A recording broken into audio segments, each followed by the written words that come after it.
ஆண்டவராய் இயேசு கிறிஸ்துவின் இனிய நாமத்திலே உங்களை வாழ்த்துகிறோம், வரவேற்கிறோம். புதியதாக எங்கள் மத்தியில் யாராவது வந்து பிடிந்தால் எங்கள் அன்பின் வாழ்த்துதலை நான் தெரிவிக்கிறேன். கர்த்தர் நல்லவர். கடந்த மாதம் முழுவதும் கர்த்தர் நம்மோடு கூட இருந்து நம்மளை நடத்தி இந்த புதிய மாதத்துக்குள்ளே, குறிப்பாக மாதத்தின் முதல் நாளிலே கர்த்தருடைய நாளிலே கர்த்தர் நம்மை கூட்டி சேர்த்திருக்கிறார். அவருடைய அநாதி கிருபை, அவருடைய தயவு பெரியது. கர்த்தருடைய பரிசுத்த நாமத்துக்கு மகிமை உண்டாவதாக. இந்த நாளின் செய்திக்குள்ளாய் நாம் கடந்து போவோம். இந்த நாளின் செய்தியின் தலைப்பு என்னவென்றால், மனிதனுடைய உபத்திரவத்தில் தேவனுடைய உறுதிமொழி. கடந்த ஞாயிற்றுக்கிழமை தியானித்த அதே செய்தி நாம் தொடர்ந்து தியானிக்க கர்த்தர் நமக்கு உதவி செய்வாராக. மனிதனுடைய உபத்திரவத்தில் தேவனுடைய உறுதிமொழி. இது ஒரு தீர்க்க தரிசனமான ஒரு செய்தி. ஆகவே நீங்கள் ஒவ்வொரு வார்த்தையும் நீங்கள் கூர்ந்து கவனியுங்கள், ஒன்றிய நழுவ விடாதீர்கள். ஆவியானவர் உங்களோடு கூட தனிப்பட்ட ரீதியிலே பேச விரும்புகிறார். ஆமென். நாம் கூடி வரும்போதெல்லாம் கர்த்தர் நம்மோடு கூட பேசுகிறவர். கர்த்தருடைய பரிசுத்த நாமத்துக்கு ஸ்தோத்திரம். நம்முடைய அந்த மூல வார்த்தையை நாம், வசனத்தை நாம் வாசிக்கலாம். ஆதியாகமம் 15ஆம் அதிகாரம் 13, 14 வசனங்களை வாசிக்க கேட்போம். ஆதியாகமம் நம்முடைய திறவுகோள் வசனம். ஆதியாகமம் 15ஆம் அதிகாரம் 13, 14 வசனங்களை வாசிக்க கேட்போம். இந்த வசனங்கள் வாசிக்கப்படும் போது உங்களுடைய பரிசுத்த வேதாகமத்தை திருப்பி அந்த வசனங்களை தயவாய் கவனியுங்கள். அப்பொழுது அவர் ஆபிராமை நோக்கி உன் சந்ததியார் தங்களுடையதல்லாத அந்நிய தேசத்திலே பரதேசிகளாயிருந்து அத்தேசத்தாரை சேவிப்பார்கள் என்றும் அவர்களால் 400 வருஷம் உபத்திரவப்படுவார்கள் என்றும் நீ நிச்சயமாய் அறிய கடவாய். இவர்கள் சேவிக்கும் ஜாதிகளை நான் நியாயம் தீர்ப்பேன். பின்பு மிகுந்த பொருள்களுடனே புறப்பட்டு வருவார்கள். கர்த்தருடைய பரிசுத்த நாமத்துக்கு மகிமை உண்டாகட்டும். தேவன் ஆபிரகாமிடத்திலே அவனுக்கு பின்வரும் சந்ததிகளுக்கு என்ன நடக்க போகிறது என்பதை ஆபிரகாமிடத்திலே தீர்க்க தரிசனமாய் கர்த்தர் பேசும். அவர் சொல்கிறார், உன்னுடைய சந்ததி 400 வருஷம் அந்நிய ஜாதிகளை அவர்கள் சேவிப்பார்கள். 400 வருஷத்துக்கு பிறகு, அந்த 400 வருஷம் உபத்திரவத்துக்கு பிறகு நான் அவர்களை விடுதலையாக்குவேன். இவர்கள் சேவிக்கிறதானே அந்த தேசத்தை நான் நியாயம் தீர்ப்பேன். பின்பு மிகுந்த பொருட்களுடனே என்னுடைய ஜனங்களை நான் புறப்பட்டு வர பண்ணுவேன் என்று கர்த்தர் சொல்லுவார். கர்த்தருடைய பரிசுத்த நாமத்துக்கு மகிமை உண்டாகும்.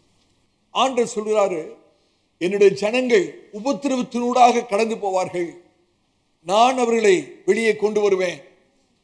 நான் அவர்களை வெளியே கொண்டு வருவது மாத்திரமல்ல, அவர்களை நான் வெளியே கொண்டு வரும்போது மிகுந்த பொருட்களுடனே நான் அவர்களை வெளியே கொண்டு வருவேன்.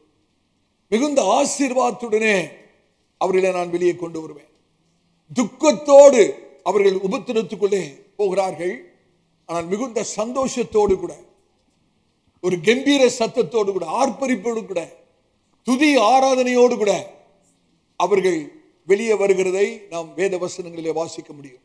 ஆமென். நான் கடந்த ஞாயிற்றுக்கிழமை உங்களுக்கு சொன்னேன், இஸ்ரவேல் ஜனங்களுக்கு அது 400 வருஷம். ஆனா உங்களுக்கு என்னக்கும் எதை குறிக்கிறது? 400 எதை குறிக்கிறது? உடன்படிக்கையை குறிக்கிறது. எபிரேயத்தில் நமக்கு தெரியும், 400 என்று சொல்லும் போது எபிரேய எழுத்துக்களிலே கடைசி எழுத்து தான் தவ். அந்த கடைசி எழுத்து தவ்வுடைய வார்த்தை சித்திரம் என்னவென்றால் சிலுவை அல்லது உடன்படிக்கை. நமக்கு 400 வருஷம் அல்ல. புதிய ஏற்பாட்டு கர்த்தருடைய பிள்ளைகளாகிய நமக்கு, நாம் கர்த்தரோடு கூட அந்த உடன்படிக்கையின் உறவிலே நாம் கடந்து வர வேண்டும் என்று கர்த்தர் காத்து கொண்டிருக்கிறார். ஆண்டவர் உங்களை உபத்திரவத்தின் குகையிலிருந்து விடுதலையாக்கி ஆசீர்வாதத்தோடு வெளியே கொண்டு வர வேண்டுமானால் கர்த்தர் நம்மிடத்தில் எதிர்பார்க்கிறது என்ன? உடன்படிக்கையின் உறவு.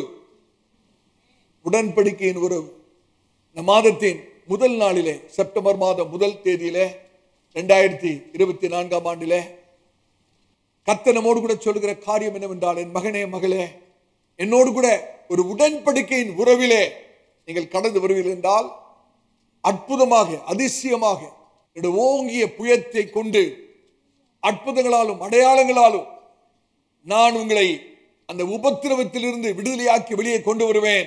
அப்படி கொண்டு வரும்போது வெறுங்கையாய் நீங்கள் வெளியே வரமாட்டீர்கள், துக்கத்தோடு வெளியே வரமாட்டீர்கள், கிளேசத்தோடும் வியாகுலத்தோடும் நீங்கள் வெளியே வரமாட்டீர்கள். மாறாக சந்தோஷத்தோடு களி கூர்ந்தவர்களாக, மகிழ்ச்சியாக, சஞ்சலம் தவிப்பும் நீங்கினவர்களாக நான் உங்களை வெளியே கொண்டு வருவேன். அதிகமான திரட்சியான மிகுந்த பொருட்களுடனே, மிகுந்த என்னுடைய ஆசீர்வாதத்துடனே நான் உங்களை வெளியே கொண்டு வருவேன் என்று கர்த்தர் சொல்கிறார். கர்த்தருடைய பரிசுத்த நாமத்துக்கு மகிமை உண்டாவதாக. ஆண்டவர் மோசே இடத்துல இஸ்ரவேல் ஜனங்களிடத்தில் பேசும்படியாக சொல்கிறார். அவர் சொல்றார், நான் உங்களை வெளியே கொண்டு வருவது மாத்திரமல்ல, நான் உங்களை ஆசீர்வதிக்க போகிறேன். மோசே இடத்துல ஆண்டவர் பேசி இஸ்ரவேல் ஜனங்கிட்ட சொன்ன இன்னொரு காரியம் என்னவென்றால், எகிப்துடைய கண்களிலே நான் தயவு கிடைக்க பண்ணுவேன். யார் உங்களை உபத்திரவப்படுத்தினார்களோ, யார் உங்களை ஒடுக்கினார்களோ அவர்களே உங்களை ஆசீர்வதிக்கும்படியாய் செய்வேன். இது ஒரு தீர்க்கதரிசனமான வார்த்தை. ஒருவேளை கடந்த நாட்களிலே நீங்கள் பயங்கரமான சூழ்நிலை வழியாய் கடந்து போயிருக்கலாம். உங்களை சிலர் உதாசீனப்படுத்தி இருக்கலாம், ஒடுக்கி இருக்கலாம். ஏன் உங்களுடைய சொந்த குடும்பமே உங்களை தவறாய் புரிந்து கொண்டிருக்கலாம். ஆனா கர்த்தர் சொல்றாரு, யார் உங்களை உபத்திரத்துக்கு உட்படுத்தினார்களோ, யார் உங்களை ஆக்கினை தீர்ப்புக்குள்ளாக நடத்தினார், யார் உங்களை குற்றம் சாட்டினார்களோ, யார் உங்களை ஒடுக்க நினைத்தார்களோ அவர்களை கொண்டே நான் உங்களை ஆசீர்வதிப்பேன். இது கர்த்தரால் மாத்திரம்தான் முடியும். கர்த்தருடைய பரிசுத்த நாமத்துக்கு ஸ்தோத்திரம். ஆண்டவர் சொல்றார் இஸ்ரவேல் ஜனங்களுக்கு, இதுவரைக்கும் நீங்கள் ஆசீர்வதிக்கப்படாத விதத்திலே நான் உங்களை ஆசீர்வதிக்க சித்தமாயிருக்கிறேன். கர்த்தர் இதுதான் அந்த காலை வேளையில நமக்கும் சொல்ற. ஆண்டவர் சொன்ன, மகனே மகளே, இதுவரைக்கும் நீங்கள் அனுபவித்திராத ஆசீர்வாதத்தாலே நான் உங்களை ஆசீர்வதிக்க போகிறேன். ஆமென். யோசித்து பாருங்கள், இஸ்ரவேல் ஜனங்கள் எகிப்தின் அடிமைத்திலிருந்து வெளியே வந்தபோது அந்த எகிப்தியர்கள், ஒடுக்கினவர்கள், உபத்திரவப்படுத்தினவர்கள் கர்த்தருடைய ஜனங்களை ஆசீர்வதிக்கிறார்கள். யோசித்து பார்க்க முடியுதா? பயங்கரமான 400 வருஷம் உபத்திரவத்துக்கு பிறகு இஸ்ரவேல் ஜனங்கள் வெளியே வரும்போது எகிப்தியர்கள் அவர்களுக்கு வெள்ளியையும் பொன்னையும் விலை உயர்ந்த வஸ்திரங்களையும் கொடுக்கிறார்கள். இந்த காலவெளியிலே கர்த்தர் சொல்றார், ஒரு புதிய கோணத்திலே, ஒரு புதிய ஆசீர்வாதத்தின் காலத்துக்குள்ளே நான் உங்களை கடந்து போக பண்ண போகிறேன். நீங்கள் எனக்கு உபத்திரவத்தின் நாட்களிலே உண்மையாய் இருந்தபடினாலே, நீங்கள் என்னையே பற்றி கொண்டிருந்தபடினாலே, உபத்திரவத்தின் நாளிலே நீங்கள் என்னுடைய முகத்தை தேடினபடினாலே நான் உங்களை ஆசீர்வாதத்தோடு கூட வெளியே கொண்டு வருவேன் என்று கர்த்தர். கர்த்தருடைய பரிசுத்த நாமத்துக்கு மகிமை உண்டாவதாக. ஆமென். நான் மறுபடியும் சொல்கிறேன், சொன்னதையே சொல்லிக் கொண்டிருக்கிறேன். ஒரு நோக்கத்தோடு சொல்கிறேன். நீங்கள் எந்த விதமான சூழ்நிலை வழியாய் கடந்து போய் கொண்டிருந்தாலும் கர்த்தர் உங்களை விடுதலையாக்கி வெளியே கொண்டு வரும்போது ஆசீர்வாதத்தோடு வெளியே கொண்டு, மகிழ்ச்சியோடு. யோசித்து பாருங்க, இந்த 3 எபிரேய புருஷர்களை கொஞ்சம் யோசித்து பாருங்க. அவர்களை அந்த தேசத்தில் உள்ள பலவான்கள் கட்டி அக்கினி சூளைக்குள்ள எரிகிறார்கள். அந்த சூழ்நிலையில அந்த 3 எபிரேய புருஷருடைய மனநிலைமை எப்படி இருந்திருக்கும் யோசித்து பாருங்க. எந்த தவறுமே செய்யவில்லை, சத்தியத்துக்காய் நின்றவர்கள், கர்த்தருக்காய் நின்றவர்கள். அந்த பொற்சிலைக்கு முன்பாக விழுந்து வணங்க மாட்டோம் என்று சொல்லி கர்த்தருக்காய் நின்றவர்கள் கட்டப்படுகிறார்கள், தூக்கி எறியப்படுகிறார்கள். 7 மடங்கு அந்த அக்கினி சூளை அதிகப்படுத்துகிற நிலைமையில அவர்கள் தூக்கி எறியப்படும் போது அவருடைய மனநிலைமையை யோசித்து பார்க்க முடியுமானால் யோசித்து பார். எவ்வளவு பயங்கரமா இருந்திருக்கும், எவ்வளவு வேதனை அவர்களுக்குள்ள இருந்திருக்கும், எவ்வளவு துக்கம் அவர்களுக்குள்ள இருந்திருக்கும். ஆனால் அவர்கள் எந்த நிலைமையில வெளியே வந்தார்கள் என்பதையும் யோசித்து பார்க்க. துக்கத்தோடு உள்ளே போனவர்கள் மகிழ்ச்சியோடு, கம்பீரத்தோடு, சந்தோஷத்தோடு, சஞ்சலம் தவிப்பு நீங்கிறவர்களாக அவர்கள் வெளியே வருகிறார்கள். கர்த்தருடைய பரிசுத்த நாமத்துக்கு ஸ்தோத்திரம். இதைதான் கர்த்தர் நமக்கு செய்வன்னு சொல்கிறார். நம்ம விசுவாசிகள் கர்த்தர் நம்மளை வெளியே கொண்டு வரும்போது ஒருபோதும் வெறுமையாய் வெறுங்கையாய் வெளியே கொண்டு வரவே மாட்டார். ஆமென். ஒருவேளை கடந்த மாதம் ஆகஸ்ட் சிலருடைய வாழ்க்கையில பயங்கரமா இருந்திருக்கலாம். என்னோட வாழ்க்கையில அப்படி இருந்தது, எங்களோட குடும்பத்தில் அப்படி இருந்தது. ஆனா இன்னைக்கு காலையில சொல்றேன், ஆகஸ்ட் முடிஞ்சிருச்சு. ஆமென். ஆகஸ்ட் முடிந்து விட்டது. ஹல்லேலூயா. ஒரு புதிய மாதத்துக்குள்ளே கர்த்தர் நம்மை கொண்டு வந்திருக்கிறார். கர்த்தர் சொல்றாரு, உங்களோட போராட்டம் முடிஞ்சிருச்சு, ஆகஸ்டோட முடிஞ்சிருச்சு. ஹல்லேலூயா. இந்த மாசம் நீங்கள் கடந்து போன துக்கத்துக்கு பதிலாக, துயரத்துக்கு பதிலாக, வெட்கத்துக்கு பதிலாக கர்த்தர் நம்மை ஆசீர்வதிக்க போகிற மாசம். ஹல்லேலூயா. எவ்வளவுக்கு எவ்வளவு நீங்கள் பிரச்சனைக்குள்ளாய் போனீங்களோ, வெட்கத்துக்குள்ளாய் போனீங்களோ, எவ்வளவுக்கு அளவு உபத்திரத்துக்குள்ள போனீங்களோ, அவ்வளவுக்கு அளவு கர்த்தர் இந்த மாதத்திலே நம்மை ஆசீர்வதிக்க சித்தமுள்ளவரார். நேற்று ராத்திரி கர்த்தருடைய சமூகத்திலே நான் காத்திருந்த வேளையிலே கர்த்தர் எனக்கு கொடுத்த ஒரு வசனம், எந்த வசனத்தை கர்த்தர் எனக்கு கொடுத்தாலும் அது சபைக்கும் பொருந்தும். ஆமென். எடுத்து வாசிங்கள். ஏசாயா 61:7 இது ஒரு தீர்க்க தரிசனமான வார்த்தை. இதை தயவு செய்து நீங்கள் ஒருவரும் லேசா எடுத்துவிடக்கூடாது. இது கர்த்தரே உங்களிடத்தில் தனிப்பட்ட ரீதியிலே பேசுகிற ஒரு வார்த்தை. ஏசாயா 61:7 உங்கள் வெட்கத்துக்கு பதிலாக இரண்டத்தனையாய் பலன் வரும். லட்சைக்கு பதிலாக தங்கள் பாகத்தில் சந்தோஷப்படுவார்கள். அது நிமித்தம் தங்கள் தேசத்தில் இரட்டிப்பான சுதந்திரம் அடைவார்கள். நித்திய மகிழ்ச்சி அவளுக்கு உண்டாகும். எத்தனை பேர் விசுவாசிக்கிறோம்? நம்ம எல்லாரும் சேர்ந்து வாசிக்கலாம் அந்த வசனத்தை. ஏசாயா 61:7 உங்களுடைய வேதாகமத்தை குறித்துக் கொள்ளுங்கள். வாசிக்கலாமா? உங்கள் வெட்கத்துக்கு பதிலாக இரட்டத்தனையாய் பலன் வரும். லட்சிக்கு பதிலாக தங்கள் பாகத்தில் சந்தோஷப்படுவார்கள். அது நிமித்தம் தங்கள் தேசத்தில் இரட்டிப்பான சுதந்திரம் அடைவார்கள். நித்திய மகிழ்ச்சி அவர்களுக்கு உண்டாகும். ஹல்லேலூயா. கொஞ்சம் வித்தியாசமா வாசிக்கலாமா? கொஞ்சம் வித்தியாசமா. உங்கள் வெட்கத்துக்கு பதிலாக அந்த இடத்துல என் வெட்கத்துக்கு பதிலாக வாசிக்கலாமா? ரெடியா? என் வெட்கத்துக்கு பதிலாக இரட்டத்தனையாய் பலன் வரும். லட்சைக்கு பதிலாக நாங்கள் பாகத்தில் சந்தோஷப்படுவோம். அது நிமித்தம் நாங்கள் தேசத்தில் இரட்டிப்பான சுதந்திரம் அடைவோம். நித்திய மகிழ்ச்சி எங்களுக்கு உண்டாகும். ஹல்லேலூயா. கர்த்தருடைய பரிசுத்த நாமத்துக்கு மகிமை உண்டாவதாக. இஸ்ரவேல் ஜனங்களிடத்துல கர்த்தர் சொல்றார், நான் உங்களுக்கு ஒரு அற்புதம் செய்ய போறேன். என்னுடைய வாக்கு தத்தத்தை, என்னுடைய தீர்க்க தரிசனமான வார்த்தையை, நான் ஆபிரகாம் இடத்துல பேசின தீர்க்க தரிசனமான வார்த்தையை உங்களுடைய வாழ்க்கையிலே நிறைவேற்ற போகிறேன். உங்களை விடுதலையின் ஸ்தலத்துக்கு, அடிமைத்தனத்திலிருந்து விடுதலையின் ஸ்தலத்துக்கு, ஆசீர்வாதத்தின் ஸ்தலத்துக்கு, பாலும் தேனும் ஓடுகிற தேசத்துக்கு நான் உங்களை கொண்டு வர போகிறேன். நான் அப்படி வெளியே கொண்டு வரும்போது நீங்கள் ஒருபோதும் வெறுமையாய் வருவதில்லை. திரளான ஆஸ்தியோடு, சந்தோஷத்தோடு, துதியோடு, ஆராதனையோடு நீங்கள் வெளியே கடந்து வருவீர்கள். ஆனால் நான் அப்படி செய்வதற்கு முன்பாக நீங்கள் சில காரியங்களை செய்ய வேண்டும். அதுதான் இந்த நாளின் செய்தி. உங்களுடைய உபத்திரவத்திலிருந்து கர்த்தர் உங்களை வெளியே கொண்டு வந்து ஆசீர்வாதத்தோடு கொண்டு வந்து,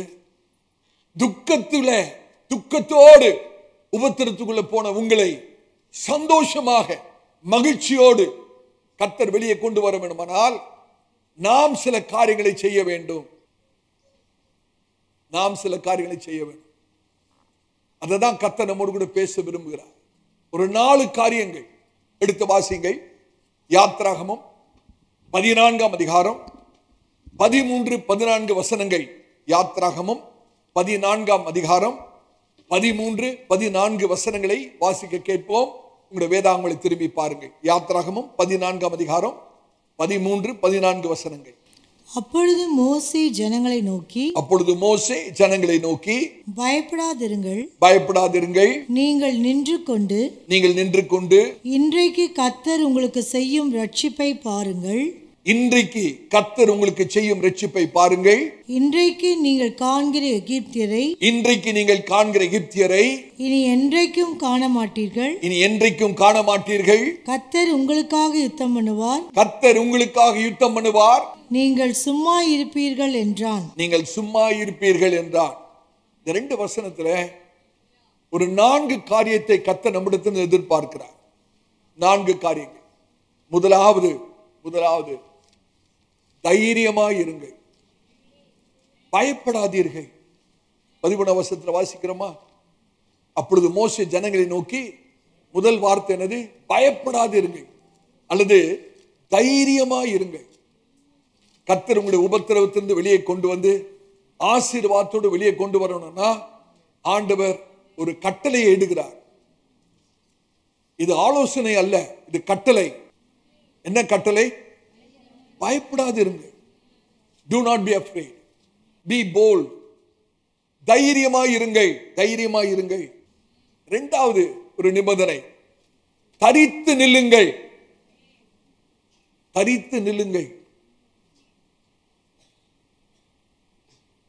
உங்களோட சொந்த இஷ்டப்படி போய்விடாதீர்கள். தரித்து நில்லுங்கள். மூன்றாவது, சும்மா இருங்கள். வேற விதத்தில் சொல்லணும்னா பேசாமல் இருங்கள். நான்காவது, முன்னேறி செல்லுங்கள். இந்த 4 காரியங்களும் இந்த 2 வசனங்கள தான் இருக்கு. மறுபடியும் அந்த வசனங்களை வாசிக்கிறேன். அப்பொழுது மோசே ஜனங்களை நோக்கி, பயப்படாதிருங்கள், நீங்கள் நின்று கொண்டு இன்றைக்கு கர்த்தர் உங்களுக்கு செய்யும் ரட்சிப்பை பாருங்கள். இன்றைக்கு நீங்கள் காண்கிற எகிப்தினை இனி என்றென்றைக்கும் காண மாட்டீர்கள். கர்த்தர் உங்களுக்காக யுத்தம் பண்ணுவார். நீங்கள் சும்மா இருங்கள் என்றார். ஆமென். 15வது வசனத்தை சேர்த்து வாசிக்கலாம். அப்பொழுது கர்த்தர் மோசேயை நோக்கி, நீ என்னிடத்தில் முறையிடுகிறது என்ன? புறப்பட்டு போங்கள். வேறு வார்த்தையில் சொன்னா முன்னேறி செல்லுங்கள் என்று இஸ்ரவேல் புத்திரருக்கு சொல்லு. ஏசிய பெரம்பூருக்கு சொல்லுன்றார். அல்லேலூயா. முதலாவது காரியம், கர்த்தர் நம்மிடத்தில் எதிர்பார்க்கிற முதல் காரியம் என்ன? தைரியமாயிருங்கள். பயப்படாதீர்கள். சூழ்நிலை மோசமாக தான் இருக்கிறது, இக்கட்டான நிலைமைதான். ஆனா கர்த்தர் சொல்றார், பயப்படாது. இருக்கிற சூழ்நிலையில பயப்படாம இருக்க முடியாது. யோசித்து பாருங்க, இஸ்ரவேல் ஜனங்களை சத்துருக்கள் பின்தொடர்ந்து வருகிறார்கள்.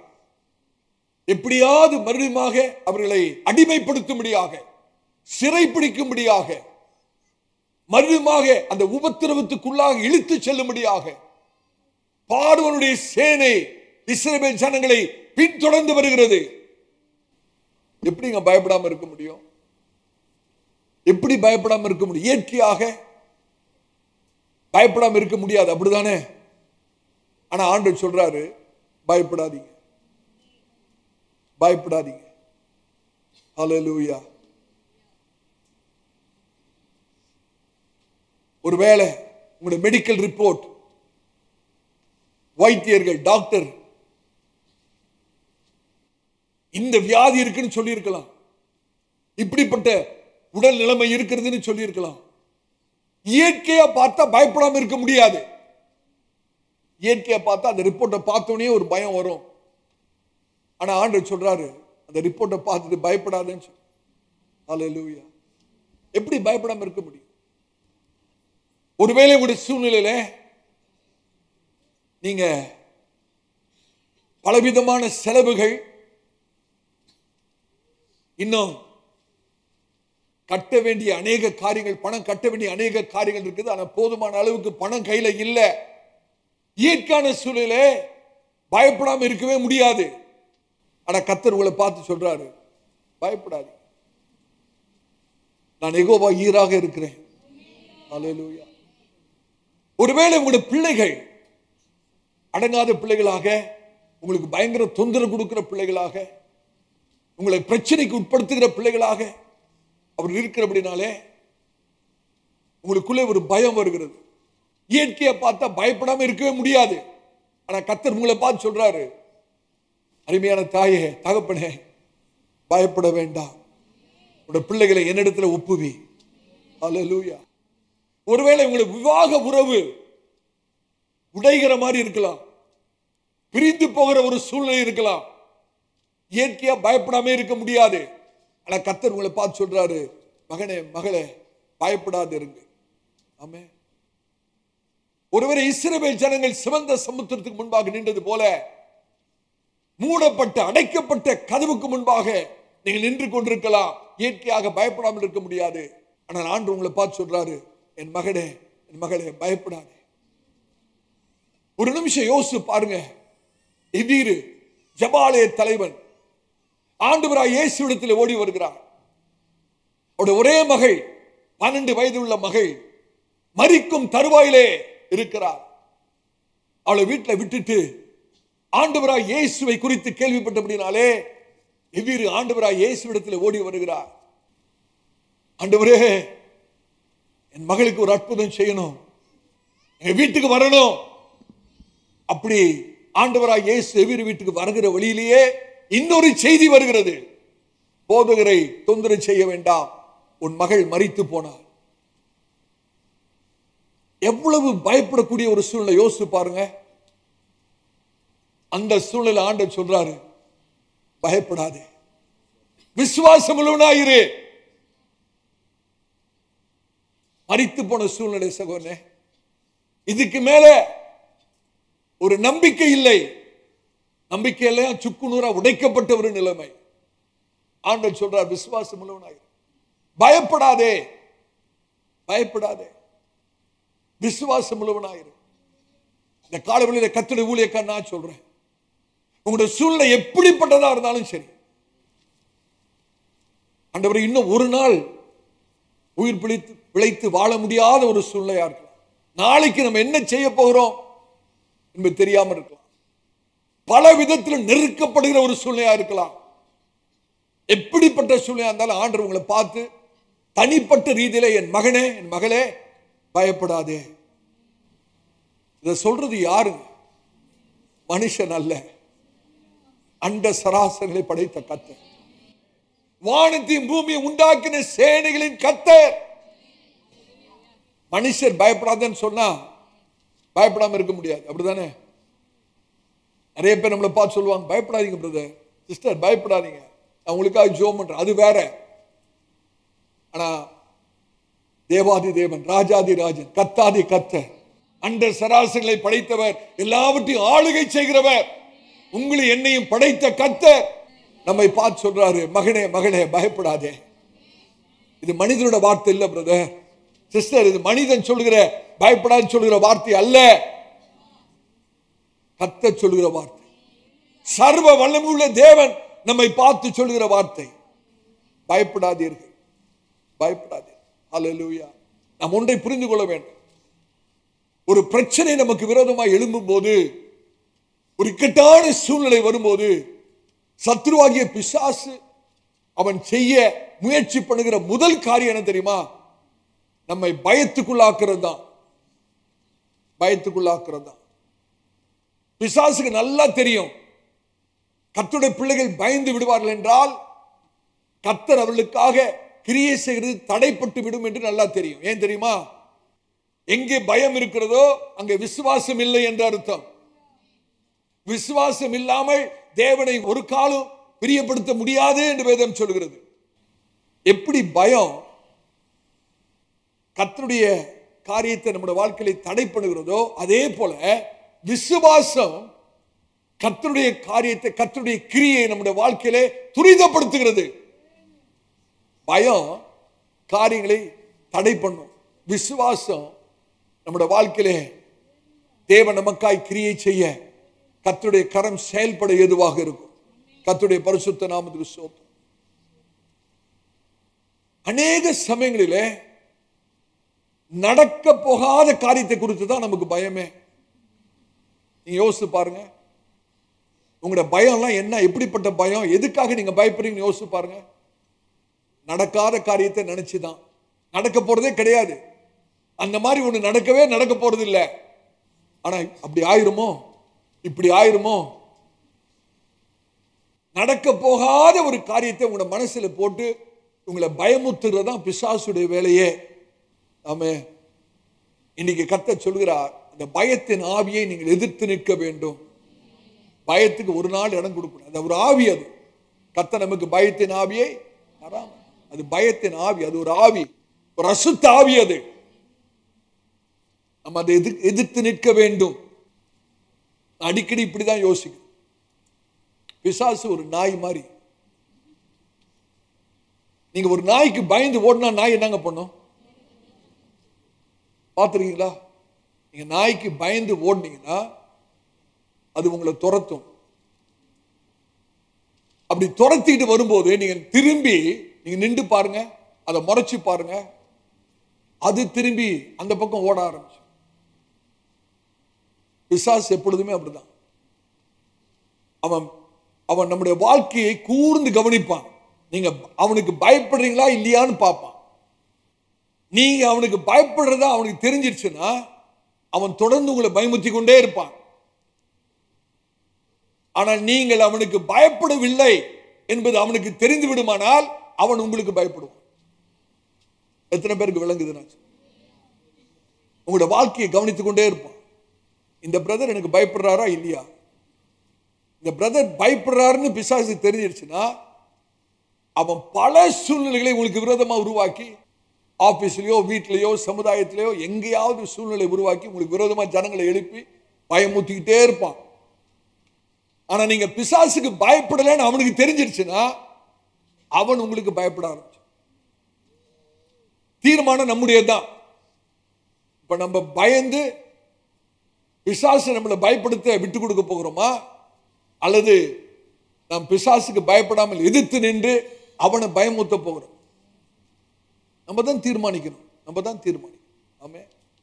கர்த்தருடைய ஊழியக்காரனா சொல்ற இந்த புதிய மாதத்துல முதல் நாளில என்ன வந்தாலும் சரி, ஆண்டவரே நீர் என்னோடு கூட இருக்கிறீர், நான் எதற்கும் பயப்பட போறது இல்லை. என்ன ஆயிர போகுது பிரதர், என்ன ஆயிர போகுது? ஆண்டவரை மிஞ்சி ஏதாவது ஒரு காரியம் நடந்துருமா? அவர் அனுமதிக்காத ஒரு காரியம் நம்முடைய வாழ்க்கையில் நடக்க முடியுமா? முடியவே முடியாது. அவருடைய அனுமதி இல்லாமல் நம்முடைய தலையில இருக்கிற ஒரு முடி கூட கீழே விழாது. இதுதான் சத்தியம். நம்முடைய தலையில இருக்கிற அத்தனை முடியும் எண்ணப்பட்டிருக்கிறது. நமக்கே தெரியாது எவ்வளவு இருக்குன்னு. தெரியுமா உங்களுடைய தலையில எத்தனை முடி இருக்குன்னு உங்களுக்கு தெரியுமா? ஆனா அவர் எண்ணி வச்சிருக்காராம். அவருடைய அனுமதி இல்லாமல் ஒரு முடி கூட தலையிலிருந்து கீழே விழாதுன்னு வசனம் சொல்லுது. அப்ப கர்த்தர் நம்மளை குறித்து எவ்வளவு கரிசனை உள்ளவராக, எவ்வளவு அக்கறை உள்ளவராக இருக்கிறார். ஆமென். நாம் ஒன்றை விளங்கிக் கொள்ளணும். எந்த நிமிஷத்துல பயம் உள்ள வருதோ விசுவாசம் வெளியே போகுதுன்னு அர்த்தம். எந்த நொடியில விசுவாசம் நமக்குள்ள வருகிறதோ அந்த நொடியிலே பயம் வெளியே போகிறது என்று அர்த்தம். விசுவாசமும் பயமும் ஒன்றாக நமக்குள்ளே ஒரே சமயத்திலே இருக்க முடியாது. ஒன்று விசுவாசம் இருக்கணும் அல்லது பயம் இருக்கும். விசுவாசம் உள்ள வந்துடுச்சுன்னா பயம் தானால போயிடும்.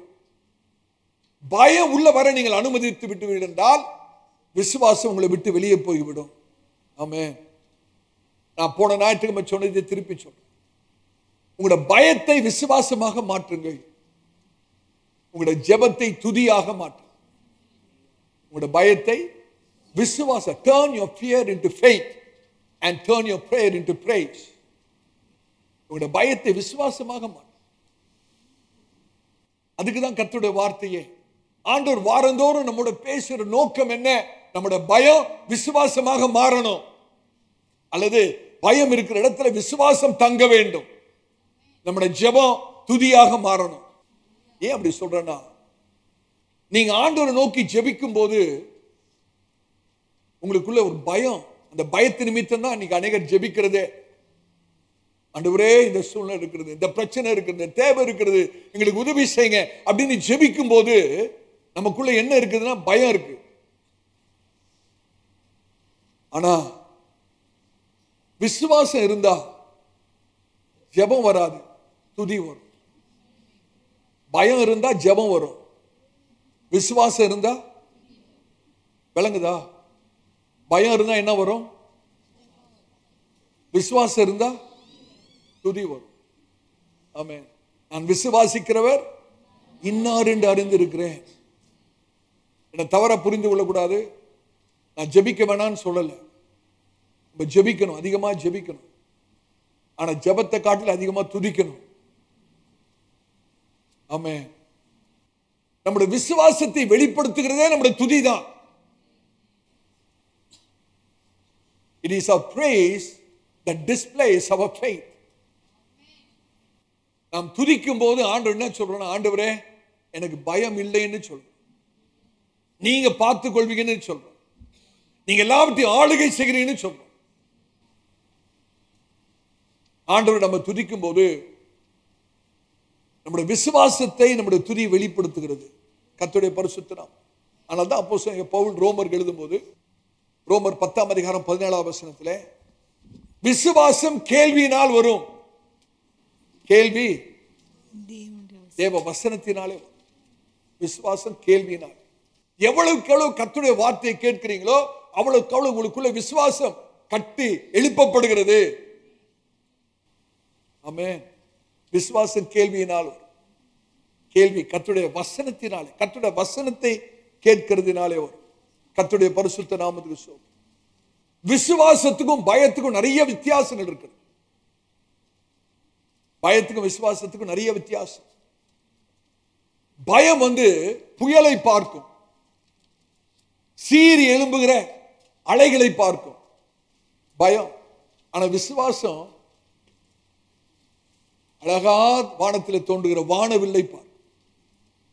பயம் என்ன பார்க்கும்? புயல் காற்றை பார்க்கும். ஆனா விசுவாசம் தேவன் நம்மோடு கூட உடன்படிக்கையின் அடையாளமாக வைத்திருக்கிற வானவில்லை பார்க்கும். பயம் ராட்சதர்களை பார்க்கும். விசுவாசம் கானான் தேசத்தில் இருக்கிற திராட்சை பழங்களை பார்க்கும். அன்னைக்கு அந்த வேவுக்காரர்கள் போயிட்டு 10 வேவுக்காரர்கள் எதை பார்த்துட்டு வந்தாங்க தெரியுமா? ராட்சதர்களை தான் பார்த்துட்டு. ஆனா ரெண்டு பேர் காலேப் யோசுவா எதை பார்த்துட்டு வந்தாங்க? அந்த தேசத்துடைய கனிகளை பார்த்து விட்டு வந்தார்கள். இதாங்க விசுவாசத்துக்கும் பயத்துக்கும் உள்ள வித்தியாசம். பயம் நம்பிக்கையற்ற சூழ்நிலையை பார்க்கும். ஆனால் விசுவாசம் என் தேவன் தேவனாய் இருக்கிறார், ஆளுகை செய்கிறவராய் இருக்கிறார் என்பதை பார்க்கும். ஆமென். பயம் நம்ம கட்ட வேண்டிய பணம் பில்ஸை பார்க்கும். இவ்வளவு செலவு இருக்கேன்னு பார்க்கும். பயம், ஐயோ நான் வீட்டு வாடகை கட்டணும், கரண்ட் பில்லை கட்டணும், ஸ்கூல் ஃபீஸை கட்டணும், தேவைகள். ஆனா விசுவாசம் யெகோவா ஈரை பார்க்கும். கர்த்தர் பார்த்துக் கொள்வார். அவருடைய சமூகத்திலே பர்வதத்திலே பார்த்துக் கொள்ளப்படும். பயம் மரணத்தை பார்க்கும். விசுவாசம் உயிர்த்தெழுதலை பார்க்கும். பயம் இருண்ட மேகத்தை பார்க்கும். ஆனா விசுவாசம் அந்த மேகத்துல அந்த ஓரத்துல சில்வர் லைனிங் இருக்கும். எத்தனை பேர் பார்த்திருக்கீங்களோ தெரியல. ரொம்ப அழகா இருக்கும். அந்த மேகத்தை சுற்றிலும் ஒரு சில்வர் லைனிங் இருக்கும் பார்த்தீங்களா? அதை பார்க்கும். ஆமென். பயம் முட்களை பார்க்கும். விசுவாசம் ரோஜா மலரை பார்க்கும். கர்த்தருடைய பரிசுத்த நாமம். நிறைய வித்தியாசம். மோசே சொல்லுகிறார், கர்த்தர் உங்களுக்காக ஒரு வழியை ஏற்படுத்த போகிறார். ஆனால் கர்த்தர் அப்படி செய்யணும்னா நீங்க பயப்படாம இருக்கணும். பயப்படாதிருங்க, பயப்படாதிருங்க. இந்த காலையில் கர்த்தர் ஊழியக்காரனா கேட்க ஆண்டவர் உங்களை பார்த்து கேட்கிறார், மகனே மகளே, எதை குறித்து நீ பயந்து இருக்கிறாய்? வேலையை குறித்தா, பண தேவைகளை குறித்தா, சரீர நிலைமையை குறித்தா, குடும்ப பிரச்சனைகளை குறித்தா, என்னோட பிள்ளைகளின் எதிர்காலத்தை குறித்தா, உன்னோட கடன் பிரச்சனையை குறித்தா, அல்லது தனிமையை குறித்தா, எதிர்காலத்தை குறித்தா, எதை குறித்து பயந்திருக்க? எதுவா இருந்தாலும் கர்த்தர் சொல்றாரு, மகனே மகளே பயப்படாதிருங்க. பயப்படாதீங்க. எத்தனை பேர் தீர்மானம், ஆண்டவரே இன்றைக்கு ஒரு தீர்மானம் பண்றேன், பயத்துக்கு நான் இடம் கொடுக்க மாட்டேன், அதுக்கு மாறாக விசுவாசம் என்ன வளரட்டும் ஆண்டவரே. அந்த விசுவாசம் வளரணும்னா ஒரே ஒரு வழிதான், கர்த்தருடைய வார்த்தை தான். எவ்வளவுக்கு கர்த்தருடைய வார்த்தையை கேட்கிறீங்க, நீங்க கர்த்தருடைய வார்த்தையை சொல்றது நீங்களே கேட்கணும். இப்படி யோசிச்சு பாருங்க. வாரத்துக்கு ஒரு முறை கர்த்தருடைய ஆலயத்துக்கு வந்து ஊழியக்காரர்கள் பிரசங்கம் பண்றோம், நீங்க கர்த்தருடைய வார்த்தையை கேட்கிறீங்க, விசுவாசம் உங்களுக்குள்ள பெருகிறது. திங்கட்கிழமை சனிக்கிழமை வரைக்கும் உங்களுக்கு பிரசங்கி யாரு? யாரு? நீங்க தான். கர்த்தருடைய வார்த்தையை சத்தமா வாசிங்க, உங்களுக்கு நீங்களே பிரசங்கம் பண்ணுங்க. மற்றவங்களுக்கு பண்றீங்களோ இல்லையோ, உங்களுக்கு நீங்களே பிரசங்கம் பண்ணுங்க. விசுவாசம் வளரட்டும், விசுவாசம் பலனடையட்டும். கர்த்தருடைய பரிசுத்த நாமத்துக்கு. யோசபாத்தை குறித்து கொஞ்சம் யோசித்து பாருங்க. திரளான ஜனம் யோசபாத்துக்கு விரோதமாக திரண்டு வருகிறது. யோசபாத்துக்கு என்ன செய்யறதுன்னு தெரியல. யோசபாத் பயந்து, அப்படிதான் கர்த்தருடைய வார்த்தை போட்டிருக்கு. யோசபாத் பயந்து தேவனை தேடும்படியாக தங்களுடைய முகத்தை ஒருமுகப்படுத்துகிறார். உபவாசம், யூதா ஜனங்கள் உபவாசிக்கிறார்கள், தேவனை தேடுகிறார்கள். காரணம் பயம் வருது. ஆனா ஆண்டவர் என்ன சொல்ற தெரியுமா? எடுத்து வாசிங்களேன்.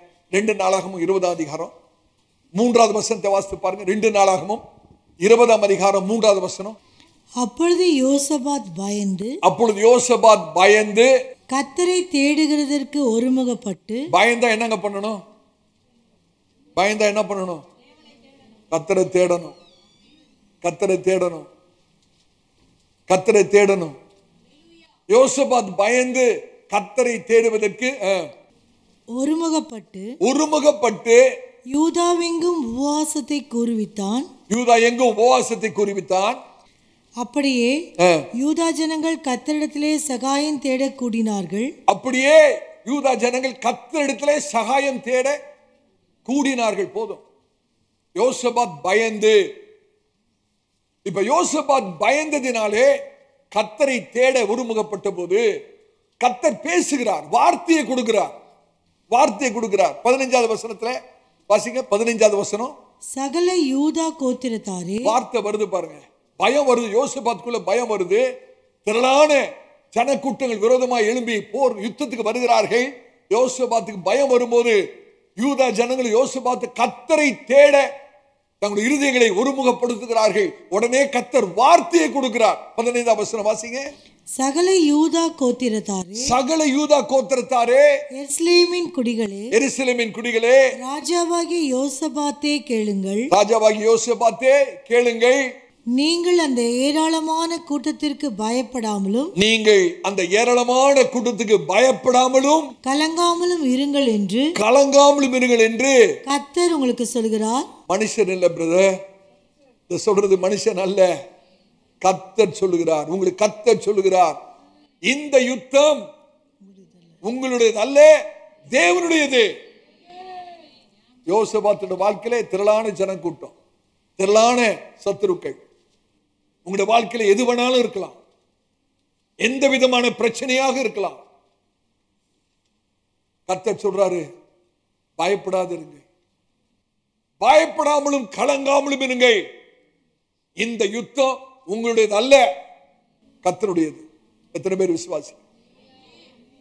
யோசபாத் பயந்ததுக்கு ஒரு காரணம் இருக்கிறது. என்ன காரணம்? ஏராளமான ஜனம் யோசபாத்துக்கு விரோதமாக எழும்பி வருகிறது, ஒரு பெரிய யுத்தம். காரணம் யுத்தம். ஆனா கர்த்தர் ஒரு நிவாரணத்தை கொடுக்கிறார் பாருங்க, ஒரு பெரிய விடுதலை. என்ன தெரியுமா? ரிலீஃப்.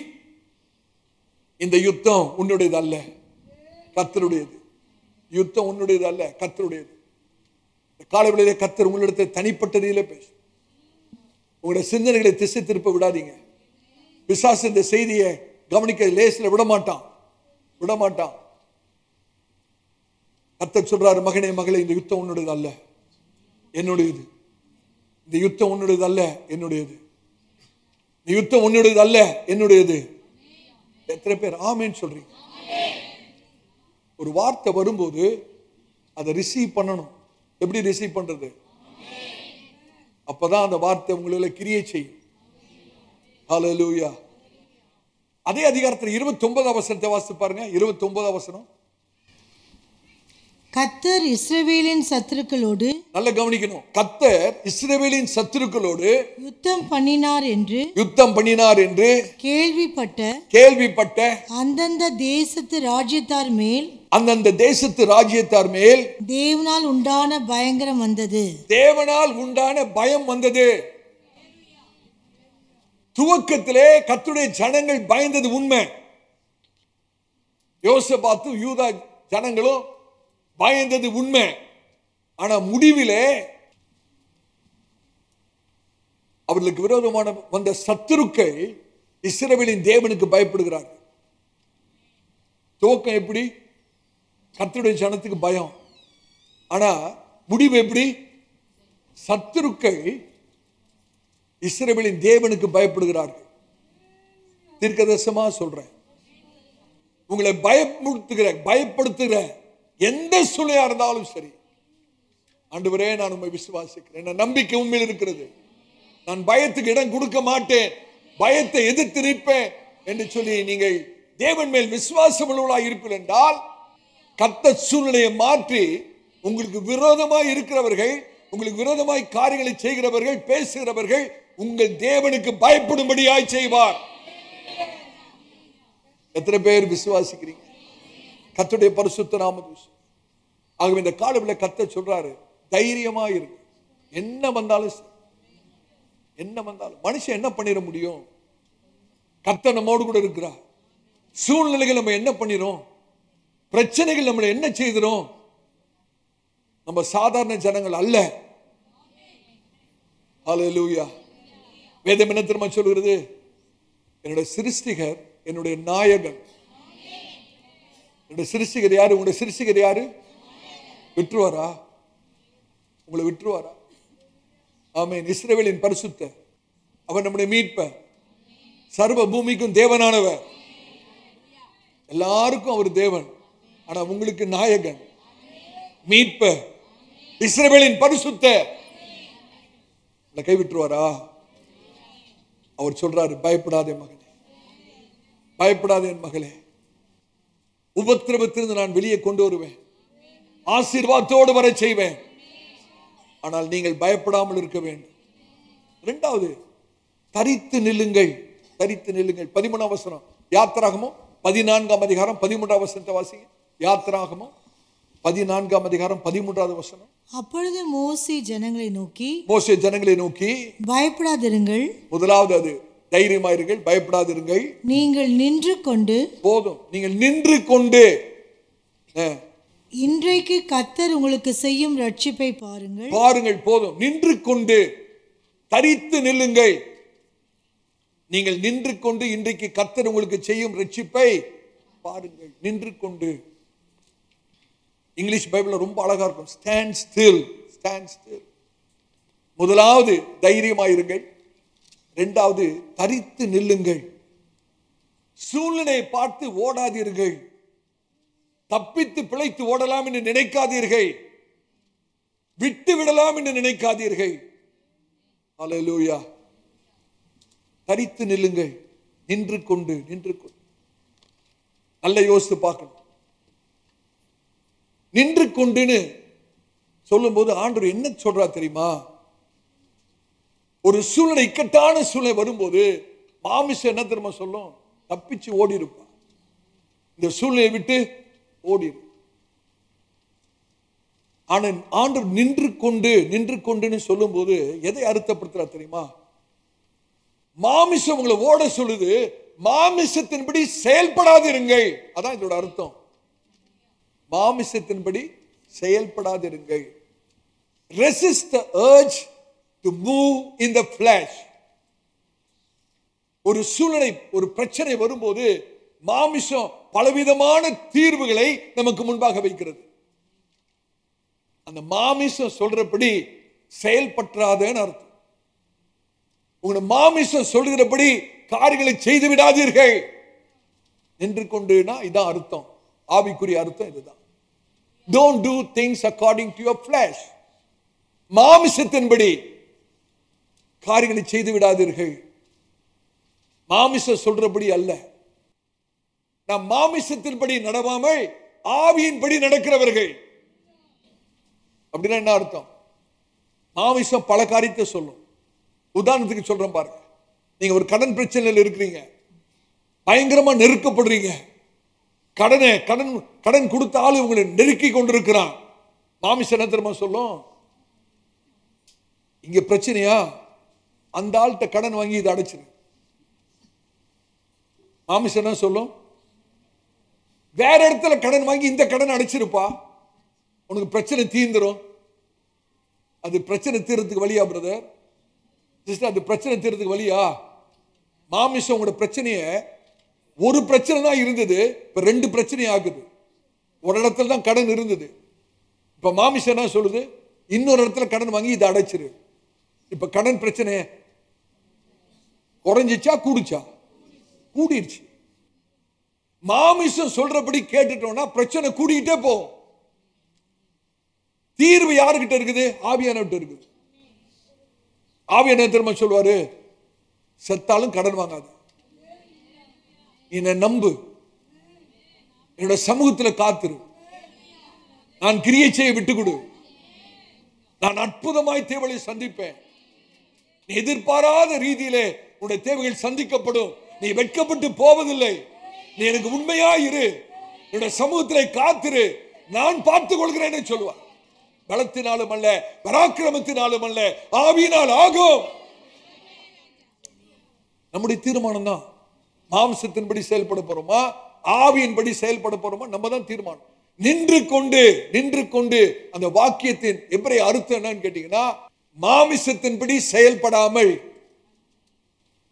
மாமிசத்தின்படி செயல்படாமல் அந்த சூழ்நிலை, ஆண்டவரே நான் என்ன செய்ய வேண்டும், நீ சொல்கிற வரைக்கும் நான் ஒன்றுமே செய்ய மாட்டேன், அமைதலா இருப்பேன், உங்களுடைய சமூகத்திலே தரித்து நிற்பேன்,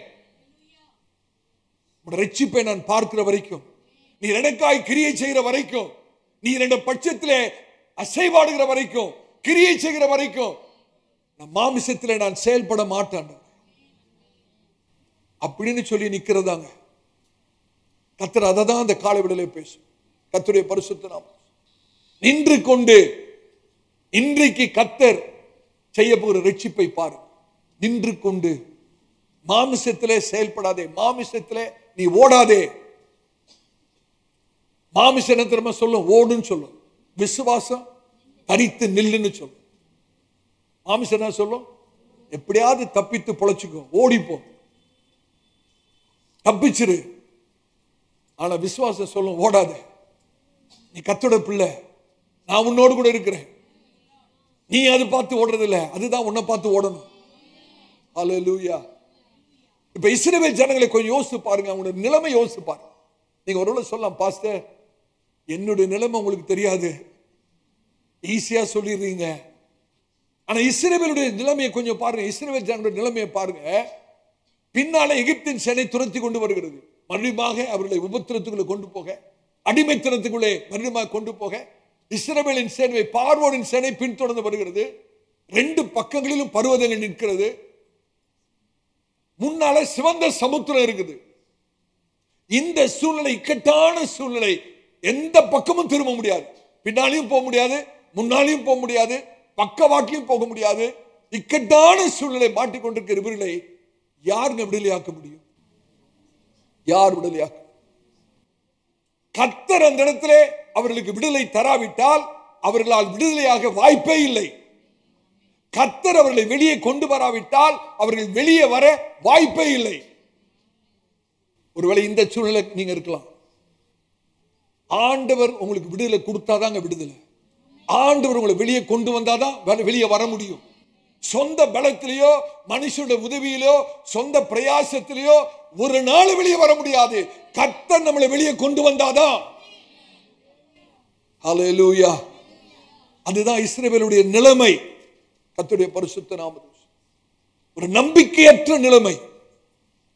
பொதுவாக ஒரு நம்பிக்கையற்ற அப்படி சூழ்நிலையை நம்ம சந்திக்கும் போது, இயற்கையா சொல்றேன், மாமிசம் பல தீர்வுகளை நமக்கு முன்பாக வைக்கும். இப்படி பண்ணு, அப்படி பண்ணு, நீங்க அவங்கள போய் பாரு, இவங்கள போய் பாரு, இங்க போன் பண்ணு, அங்க போன் பண்ணு, உனக்கு இருக்கிறத அடமான வையு, இவங்கிட்ட போய் கடன் வாங்கு. பலவிதமான தீர்வுகளை மாமிசம் உங்களுக்கு முன்பாக வைக்கும். ஆனா தேவ சமூகத்தில் நீங்கள் போய், ஆண்டவரே நான் மாமிசத்தின்படி செயல்பட மாட்டேன், உங்களுடைய சமூகத்தில் நான் நிற்கிறேன், ஆண்டவரே நீர் ஒரு தீர்வை எனக்கு தாரும், நீ தீர்வை தருகிற வரைக்கும் நாம விட மாட்டேன்னு சொல்லி கர்த்தருடைய சமூகத்தில் நிற்பிழந்தால் கர்த்தர் அற்புதமாக நமக்கு கிரியை செய்வார். கர்த்தருடைய பரிசுத்த நாமம்.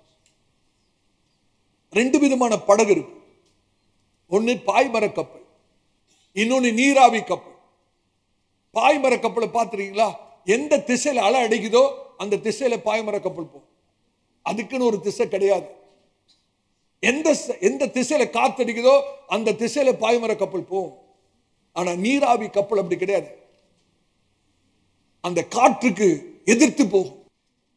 எந்த திசைக்கு போக வேணுமோ அந்த திசைக்கு எவ்வளவுதான் எதிர்த்து காத்து அடிச்சாலும் போக வேண்டிய அந்த லக்கை போய் அடையும். காரணம் என்ன தெரியுமா? அந்த நீராவி கப்பலுக்குள்ளே ஒரு பவர்ஃபுல் இன்ஜின் இருக்கிறது, மோட்டார் இருக்கிறது. கிறிஸ்தவ வாழ்க்கை எப்படிங்க? பாய்மர கப்பலா அல்லது நீராவி கப்பல்? நீராவி கப்பலுக்குள்ளே ஒரு பவர்ஃபுல் மோட்டார், ஒரு இன்ஜின் இருக்கிறது. நமக்குள்ளே பரிசுத்த ஆவியோட வல்லமை இருக்கிறது. நாம் சூழ்நிலைகளினாலே ஆட்கொள்ளப்படுகிறவர்கள் அல்ல, பரிசுத்த ஆவியினாலே ஆட்கொள்ளப்படுகிறவர்கள். காற்றடிக்கிற திசையில போறவங்க நம்ம இல்ல, பிரச்சனையோடு கூட போறவங்க நம்ம அல்ல, பிரச்சனையை எதிர்த்து போராடுகிறவர்கள். காரணம் கர்த்தர் நம்மோடு கூட இருக்கிறார், பரிசுத்தாவினர் நமக்குள்ள இருக்கிறார். பலத்தினாலும் அல்ல, பராக்கிரமத்தினாலும் அல்ல, என் ஆவியினால் ஆகும் என்று சொன்ன கர்த்தர் நம்மோடு கூட இருக்கிறார். கர்த்தருடைய பரிசுத்த நாமத்துக்கு ஸ்தோத்திரம். அல்லேலூயா. மாம்சத்தின்படி தீர்வை நாம் நிர்ணயிக்கிறவர்கள் அல்ல. அநேக சமயத்தில் கர்த்தர் நமக்கு வாக்குத்தத்தத்தை கொடுத்தாலும் அநேக சமயத்தில் நம்ம என்ன பண்றோம் தெரியுமா? நம்முடைய தீர்வுக்கு ஆண்டவர் வாக்குத்தத்தத்தை கொடுத்திருப்பாரு. ஆனா நம்ம ஆண்டவருக்கு உதவி செய்து ஆண்டவர் நமக்கு உதவி செய்ய பல காரியங்களை செய்யும். எப்படி? ஆண்டவருக்கு யாருக்கு உதவி செய்யறது? நான் உதவி செய்யறேன் ஆண்டவரே, நீர் எனக்கு உதவி செய்ய நான் உமக்கு உதவி செய்யறேன். ஆண்டவருக்கு நம்ம உதவி தேவையான்னு கேட்கிறேன். அவருடைய நோக்கத்தை நிறைவேற்ற, அவருடைய சித்தத்தை நிறைவேற்ற, நம்மை விடுதலையாக்க, உபத்திரத்தின் வெளியே கொண்டு வர ஆண்டவருக்கு நம்முடைய உதவி வேணுமா? வேணுமா வேணாமா? வேண்டாம். இதுதான் ஆபிரகாமோட பிரச்சனை. ஆபிரகாம் 75 வயதா இருக்கும் போது ஆண்டவர் சொல்றாரு, நான் உனக்கு சாராள் மூலியமாக ஒரு குமாரனை கொடுப்பேன், கண்டிப்பா கொடுப்பேன், சாராள் உனக்கு குமாரனை பெற்றெடுப்பாள். ஆனா இவங்க எதிர்பார்த்த விதத்துல சீக்கிரமா காரியம் நடக்க வேண்டிய காரியம் நடக்கல.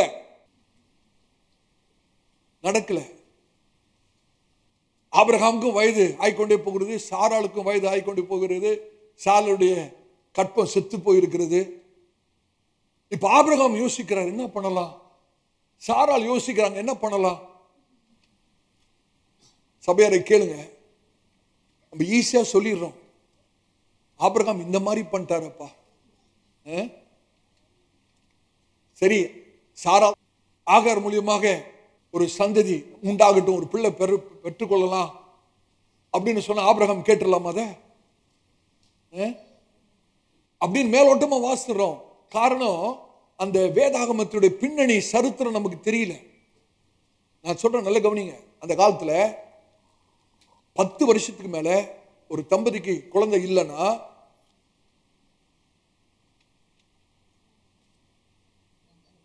ரெண்டே காரியம்தான், 2 ஆப்ஷன் தான். ஒன்னு விவாகரத்து, சாராளை விவாகரத்து பண்ணிடணும். இன்னொரு திருமணம் பண்ணிடணும். இதுதான் சமுதாய சூழ்நிலை, அன்றைக்கு இருந்த சமுதாய சூழ்நிலை. இந்த சூழ்நிலையில தான் சாராளும் ஆபிரகாமும் உட்கார்ந்து யோசிக்கிறாங்க. ஆனா துக்கமான காரியம், மாமிசத்துல செயல்படும். இங்கதான் ஆண்டவர் சொல்ல, நின்று கொண்டு தேவன் தரும் ரட்சிப்பை நீ பார்க்க வேணும். இங்கதான் தவறுகிறார்கள். அவர்கள் கர்த்தர் கொடுத்த வாக்கு தத்தத்தை நம்பி சமுதாயம் என்னதான் செய்தாலும், சமுதாயம் எங்களை பிரிக்க நினைத்தாலும், சமுதாயம் எங்களை கல்லெறிஞ்சு கொன்றாலும், சமுதாயம் எங்களை துரத்தி விட்டாலும், நாங்கள் மாமிசத்தின்படி செயல்பட மாட்டோம், கர்த்தருடைய வார்த்தையின்படி செயல்படுவோம் நின்றிருந்தா இன்றைக்கு வரைக்கும் நம்ம சந்திக்கிற பிரச்சனை இருந்திருக்காது. யோசித்து பார்.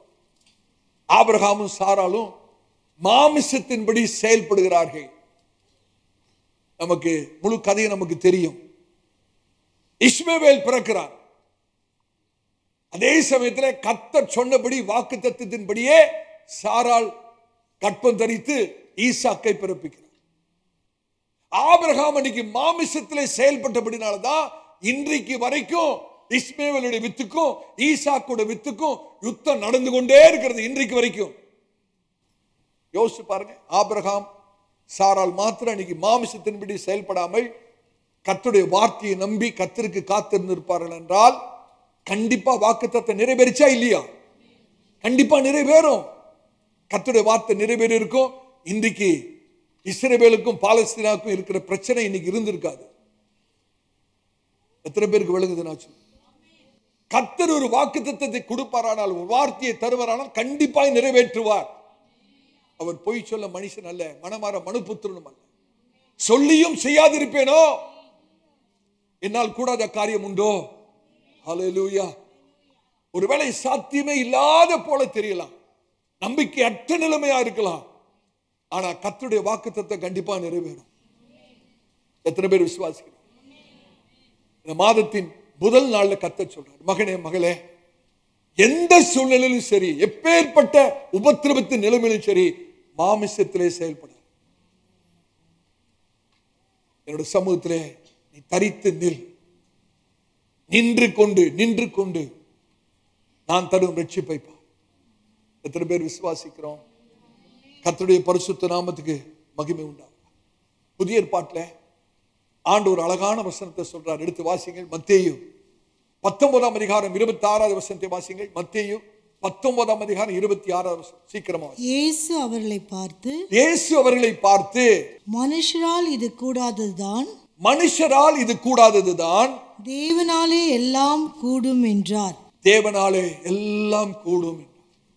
மனுஷனாலே இது கூடாததுதான், தேவனாலே எல்லாம் கூடும். வாய் தந்து சொல்லாமா? மனுஷனால் கூடாததுதான், தேவனால் எல்லாம் கூடும். மறுபடியும் வாயை தந்து சத்தமா சொல்லு.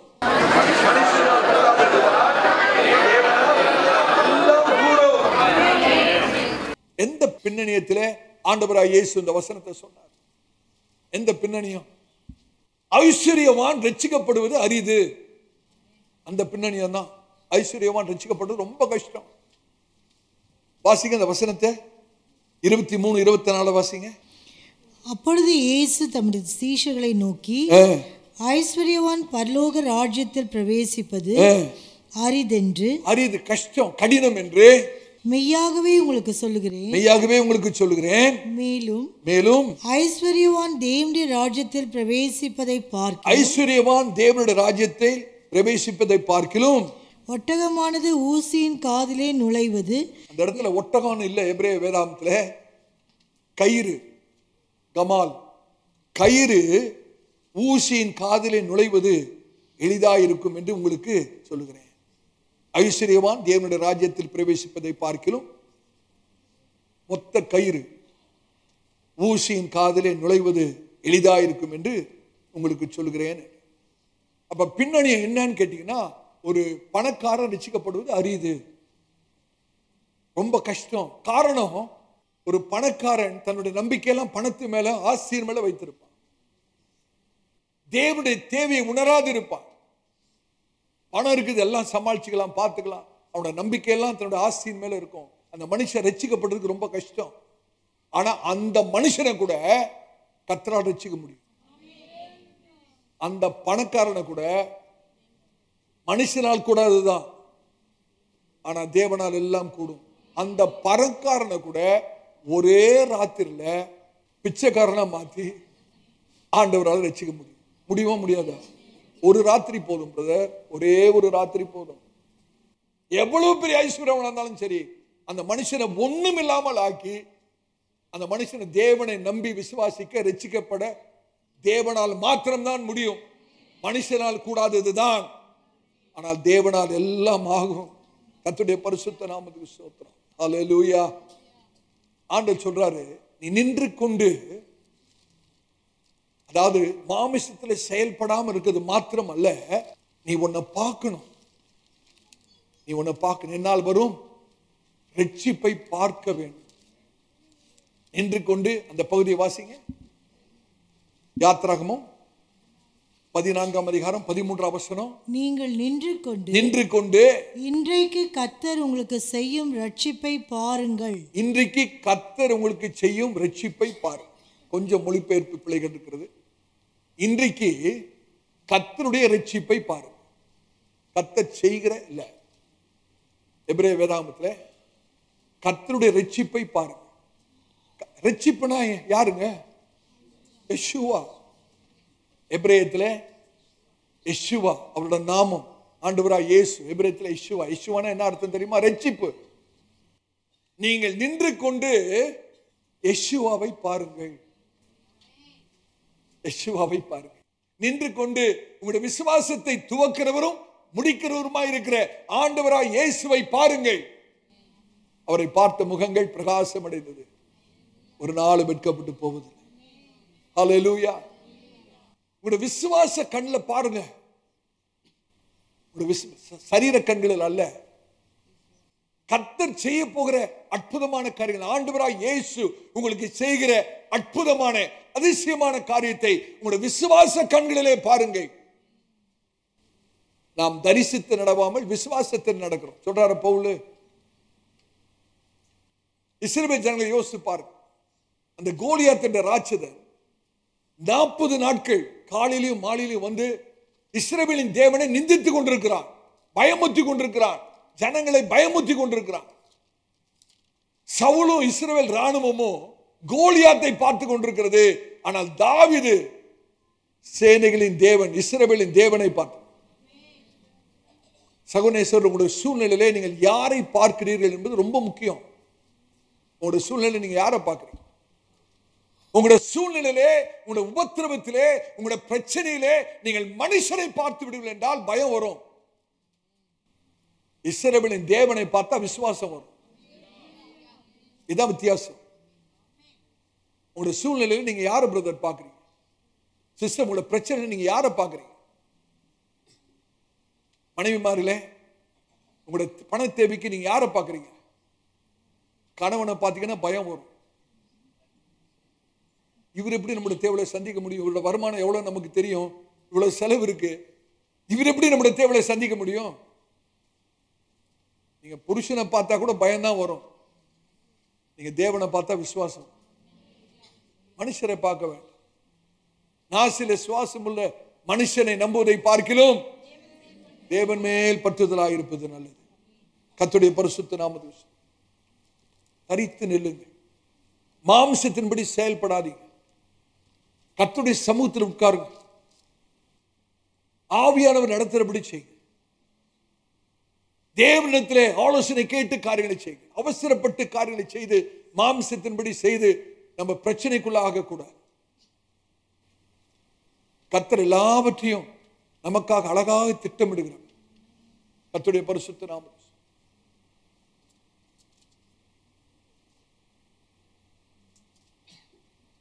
நாம் ஒரு எதிர்காலத்தை மனதில் வைத்துக்கிட்டு நம்ம திட்டம் பண்றோம், அப்படிதானே? ஆனா கர்த்தர் திட்டம் போட்டுட்டு தான் எதிர்காலத்தையே தீர்மானிப்பார். எத்தனை பேருக்கு விளங்குதுன்னு தெரியல. நம்ம எதிர்காலத்தை மனசுல வச்சுட்டு தான் ஒரு பிளானே பண்ணுவோம். ஆனா பிளானை போட்டுட்டு தான் கர்த்தர் எதிர்காலம் எப்படி இருக்கணும் அவர் தீர்மானிப்பார். கர்த்தருடைய பரிசுத்த நாமத்துக்கு ஸ்தோத்திரம். தரித்து நில்லுங்கள் அப்படின்னா என்ன அர்த்தம்? நின்று கொண்டுனா என்ன அர்த்தம்? மாமிசத்துல தயவு செய்து செயல்படாதீங்கன்னா யெஷுவாவை பாருங்க. விசுவாச கண்களில பாருங்க. கர்த்தர் கண்டிப்பா உபத்திரத்திலிருந்து வெளியே கொண்டு வருவார்.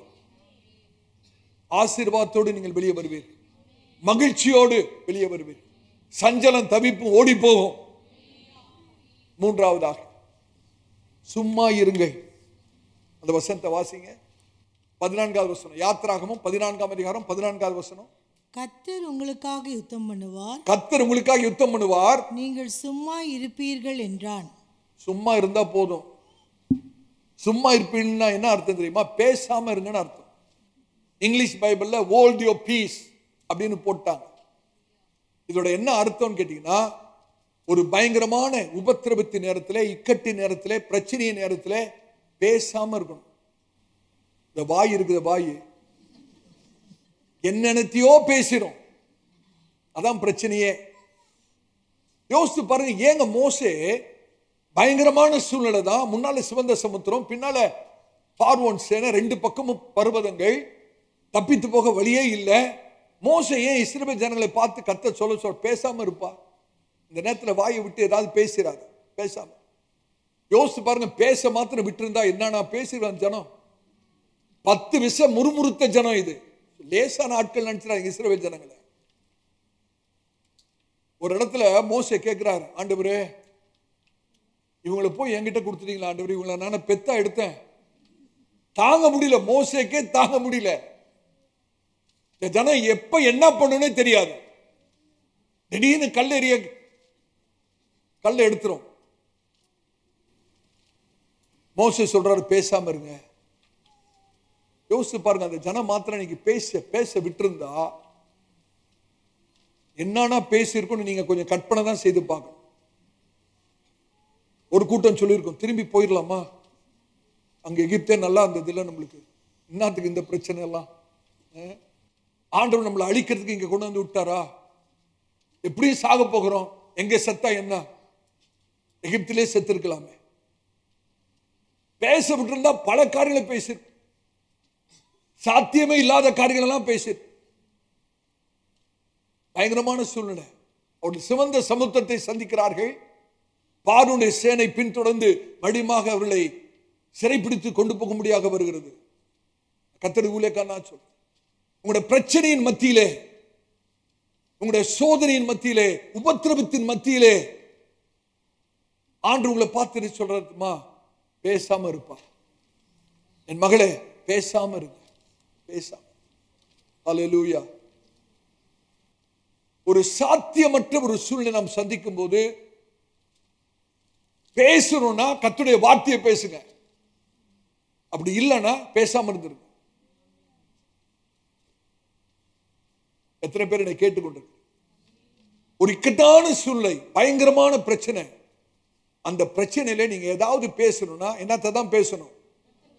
கர்த்தருடைய வார்த்தை தெரிஞ்சா பேசுங்க. அப்படி கர்த்தருடைய வார்த்தை தெரியலையா, பேசாம இருந்துருங்க, பெட்டர். இன்னைக்கு கர்த்தருடைய ஊழியக்காரனா சொல்றேன், அநேக தங்களுடைய வாயினாலே, வார்த்தையினாலே கெட்டு போயிருக்கிறார். நீங்க குடும்ப பிரச்சனை எடுத்துங்க. குடும்ப பிரச்சனை காரணம் என்ன? பிரச்சனை இல்ல, வார்த்தை தான். நல்லா ஆழ்ந்து யோசிச்சு பாருங்க. பிரச்சனை ஒண்ணுமே இருக்காதாங்க, காஃபி கீழே கொட்டி இருக்கும், அவ்வளவுதான் பிரச்சனை. இது பிரச்சனையா? காஃபி கீழே கொட்டினது பிரச்சனையா? இதுதான் பிரச்சனை. ஆனா பெரிய சண்டை. அந்த சண்டைக்கு காப்பி கொட்டினது காரணமா, வாயில நம்ம விட்ட வார்த்தைகள் காரணம்? யோசிச்சு பாருங்க. பிரச்சனை ஒண்ணுமே இல்லை, வார்த்தையினாலே சமாதானம் போகுது. வார்த்தையினாலே ஒன்றில்லாத விஷயம் பெரிய சண்டையா மாறிடும். இன்னைக்கு கர்த்தருடைய பிள்ளைகளுக்கு கர்த்தர் நம்ம எச்சரிக்கிறார். வாயின் வார்த்தையை குறித்து எச்சரிக்கை. மரணமும் ஜீவனும் நாவின் அதிகாரத்தில் இருக்கு. மரணமும் ஜீவனும் நம்முடைய வாய் நாவில தான் கர்த்தர் வைத்திருக்கிறார். என்ன பேசுறோன்றது ரொம்ப முக்கியம். ஞானி அதோட நிறுத்தி இல்லை, தொடர்ந்து என்ன சொல்றார் வாசித்து பாருங்க. நீதிமொழிகள் 18ஆம் அதிகாரம் 21ஆவது வசனம். நீதிமொழிகள் 18ஆம் அதிகாரம் 21ஆவது வசனம். மரணமும் ஜீவனும், மரணமும் ஜீவனும் நாவின் அதிகாரத்தில் இருக்கும், நாவின் அதிகாரத்தில் இருக்கும். அதில் பிரியப்படுகிறவர்கள், எந்த வாயில வருகிற வார்த்தையில நீங்க பிரியப்படுறீங்களோ அதுல பிரியப்படுகிறவர்கள் அதன் கனியை புசிப்பார்கள், அதன் கனியை புசிப்பார்கள். நல்ல கவனிங்க. நீங்க பேசுற ஒவ்வொரு வார்த்தையும் விதையை விதைக்கிற மாதிரி, நீங்க பேசுகிற ஒவ்வொரு வார்த்தையும் விதைக்கிற மாதிரி. ஒரு விதையை விதைச்சா என்னங்க நடக்கும்? அது முளைத்து எழும்பும், ஒரு செடியா முளைக்கும், ஒரு மரமா மாறும், அல்ல பூ பூக்கும், அல்ல கனி வரும். இதைதான் ஆவியானவர் சொல்றார். எந்த விதமான கனி வருகிறது என்பது எந்த விதமான வார்த்தைகளை பேசுகிறீர்கள் என்பதை பொறுத்துதான் இருக்கிறது. எந்த விதமான வார்த்தைகளை பேசுகிறீர்களோ அந்த விதமான கனி தான் வரும். நீங்க எதிர்மறையான வார்த்தை, என்னால முடியாது, நான் பலவீனமா இருக்கிறேன், இது நடக்கவே நடக்காது, நான் இப்படியே தான் இருப்பேன், கண்டிப்பா அந்த கனியை புசிப்போம். கண்டிப்பா. எத்தனை பேருக்கு விளங்குது? அநேக சமயத்திலே இதோடைய சீரியஸ்னஸ், இதோட முக்கியத்துவத்தை நம்ம விளங்காது இருக்கிறோம். இஷ்டத்துக்கு பேசுறோம், ஒரு சூழ்நிலை இஷ்டத்துக்கு பேசுறோம். கர்த்தரை நாம் துக்கப்படுத்துகிறோம், கர்த்தரை துக்கப்படுத்துகிறோம். அநேக சமயத்தில் நம்மளோட வாயின் வார்த்தையிலே நம்ம மாட்டிக்கிறோம். ஞானி சொல்றார் பாருங்க, எடுத்து வாசிங்க. நீதிமொழிகள் 6ஆம் அதிகாரம் 2வது வசனம். நீதிமொழிகள் 6ஆம் அதிகாரம் 2வது வசனம். நீ உன் வாய்மொழிகளால் சிக்குண்டாய் உன் வாயின் வார்த்தைகளால் பிடிபட்டாய். உன் வாயின் வார்த்தைகளால் பிடிபட்டாய். உன் வாயின் வார்த்தைகளாலே நீ சிக்குண்டிருக்கிறாய். பேசின வார்த்தை தான் இன்னைக்கு குடும்பம் பிரியத்தக்க அளவுக்கு போயிடுச்சு. பேசின வார்த்தை தான் சமாதானக்கேட உண்டு பண்ணி இருக்கிறது. பேசும் வார்த்தை தான் உங்களுடைய குடும்பத்தை வறுமையில வைத்திருக்கிறது. ஏன்னா அதுக்கு ஒரு கனி இருக்கிறது, அதுக்கு ஒரு விளைவு இருக்கிறது. வாய்மொழிகளால் நீ சிக்குண்டாய். எனக்கு அருமையானவர்களே, தமிழ்ல ஒரு பழமொழி இருக்கு, ரொம்ப அழகான பழமொழி. தவளை தன் வாயால் கெடும். என்ன அழகு ஒரு பழமொழி! ஏங்க அப்படி எழுதி வச்சிருக்காங்க? தவளை இருக்கிற இடம் பாம்புக்கு தெரியவே தெரியாதான். ஆனா இது கத்திக்கிட்டே இருக்கிறதுனால இது எங்க இருக்குன்னு ஈஸியா பாம்புக்கு தெரிஞ்சு வந்து விழுங்கிட்டு போயிடும். நம்முடைய வாய்மொழிகளை வைத்தே பிசாசு நம்மளை சிறைப்பிடித்து வைத்திருக்கிறான். எத்தனை பேருக்கு விளங்குது? அதை யோசிக்காமல் நம்ம பேசி விடுகிறோம். யோசிக்காமல் பேசி கர்த்தர் நம்ம எச்சரிக்கிறார். ஒரு பிரச்சனையின் போது, ஒரு குழப்பத்தின் சூழ்நிலையின் போது பேசவே பேசாதீங்க, வாய் திறவாம இருக்கு. ஆண்டவர் இயேசு குறித்து என்ன சொல்லுது? அவர் மயிர் கத்தரிக்க கொண்டு போகிற ஆட்டை போல வாய் திறவாமல் இருந்தாராம். ஏன் அவருக்கு பேச தெரியாதா? எவ்வளவு காரியங்களை பேசி இருக்கலாம். வாயின் வார்த்தையிலே அவங்களை ஒண்ணு இல்லாம ஆக்கியிருக்கலாம். அப்படிதானே? வாய் திறவாம். அவரை தாங்க நம்ம பின்பற்றுறோம், அவரை தான் நம்ம பின்பற்றுறோம். அடிக்கடி நான் கேட்கறது, இந்த தம்பதிகள் கூட்டத்தில், நீங்க ஒரு சண்டை சச்சரவு, ஒரு ஆர்கியூமெண்ட், ஒரு தர்க்கத்தில் ஜெயிச்சா நான் மிட்ல கொடுக்க போறோம்? ஒண்ணும் கிடையாது. யாரும் நம்மளுக்கு ஜெயிச்சிட்டோம், இந்த தர்க்கத்தில் நீங்க ஜெயிச்சிட்டீங்க, உங்களுக்கு மிடில் யாராவது கொடுக்க போறாங்களா? ஒண்ணும் இல்லை. தாழ்ந்து போலாமே, அமைதலா இருக்கலாமே, வாய் பேசாம இருக்கலாமே. ஆண்டவரை இயேசு மௌனமா இருந்தாரே, நான் இருக்கலாமே. அல்லேலூயா. இஸ்ரவேல் ஜனங்க யோசிச்சு பாருங்க, எரிகோவை சுற்றி வரும்படியா கர்த்தர் சொல்றாரு. யோசுவா அவர்களுக்கு கட்டளை கொடுக்கிறார். என்ன தெரியுமா? நீங்க ஒவ்வொரு நாளும் எரிகோ மதிலை சுற்றி வரும்போது வாயை மாத்திரம் திறந்து ஒரு வார்த்தை பேசுறாதப்பா சொன்னாரா இல்லையா? யோசுவா வாசிங்க. யோசுவா 6ஆம் அதிகாரம் 10வது வசனத்தை வாசிங்க. யோசுவா 6ஆம் அதிகாரம் 10வது வசனத்தை வாசிங்க. யோசுவா ஜனங்களை நோக்கி நான் சொல்லும் நாள் மட்டும் நீங்கள் ஆர்ப்பரியாமலும் உங்கள் வாயினால் சத்தம் காட்டாமலும் இருங்கள். உங்கள் வாயிலிருந்து ஒரு பேச்சும் புறப்பட வேண்டாம். ஒரு வார்த்தையும் வர வேண்டாம். உங்க வாயிலிருந்து ஒரு பேச்சும் புறப்பட வேண்டாம். ஆர்ப்பரியுங்கள் என்று உங்களுக்கு நான் சொல்லும் நாளிலே ஆர்ப்பரிப்பீர்களாக என்று கட்டளையிட்டிருந்தான். கட்டளைங்க இது. எரிகோவை கர்த்தர் உங்களுக்கு கொடுக்கணும்னா என்ன கண்டிஷன்? ஒரு வார்த்தை பேசக்கூடாது. ஒரு வார்த்தை பேச விட்டுருந்தா என்னன்னா சொல்லியிருப்பாங்க. யோசிச்சு பாருங்க. என்னப்பா அது? ஆண்டவர் சும்மா சுத்தி வானா, சுத்தி வந்தா நடந்துருமா? சுத்தி வந்தா எரிக்கும் போது விழுந்துருமா? என்னன்னா பேசியிருப்பான் அந்த ஆளு. நம்ம ஆட்கள் பாஸ்டர் சபைக்கு வா, சபைக்கு வா. சபைக்கு வந்தா பிரச்சனை தீர்ந்துருமா? தம்பதிகள் கூட்டத்துக்கு வந்தா குடும்ப சமாதானம் வந்துருமா? இதெல்லாம் பிசாசு சொல்ற வார்த்தை.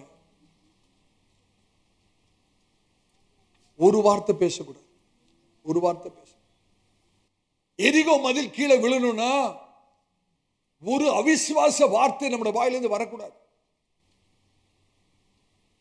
பேச விட்டு இருந்தா அதை முதல் நாளே சொல்லியிருப்பான். எப்பா சுத்தி வந்த ஏதாவது வீரல் பார்த்த, அந்த செவரில் ஏதாவது வீரல் இருந்துச்சு? ஒன்றும் இல்லப்பா, சும்மா நம்மளை சுத்தி வாசு வேலை, வேற வேலை இல்லை நமக்கு, என்னென்னமோ சொல்லியிருப்பான். ஒரு வார்த்தை பேச.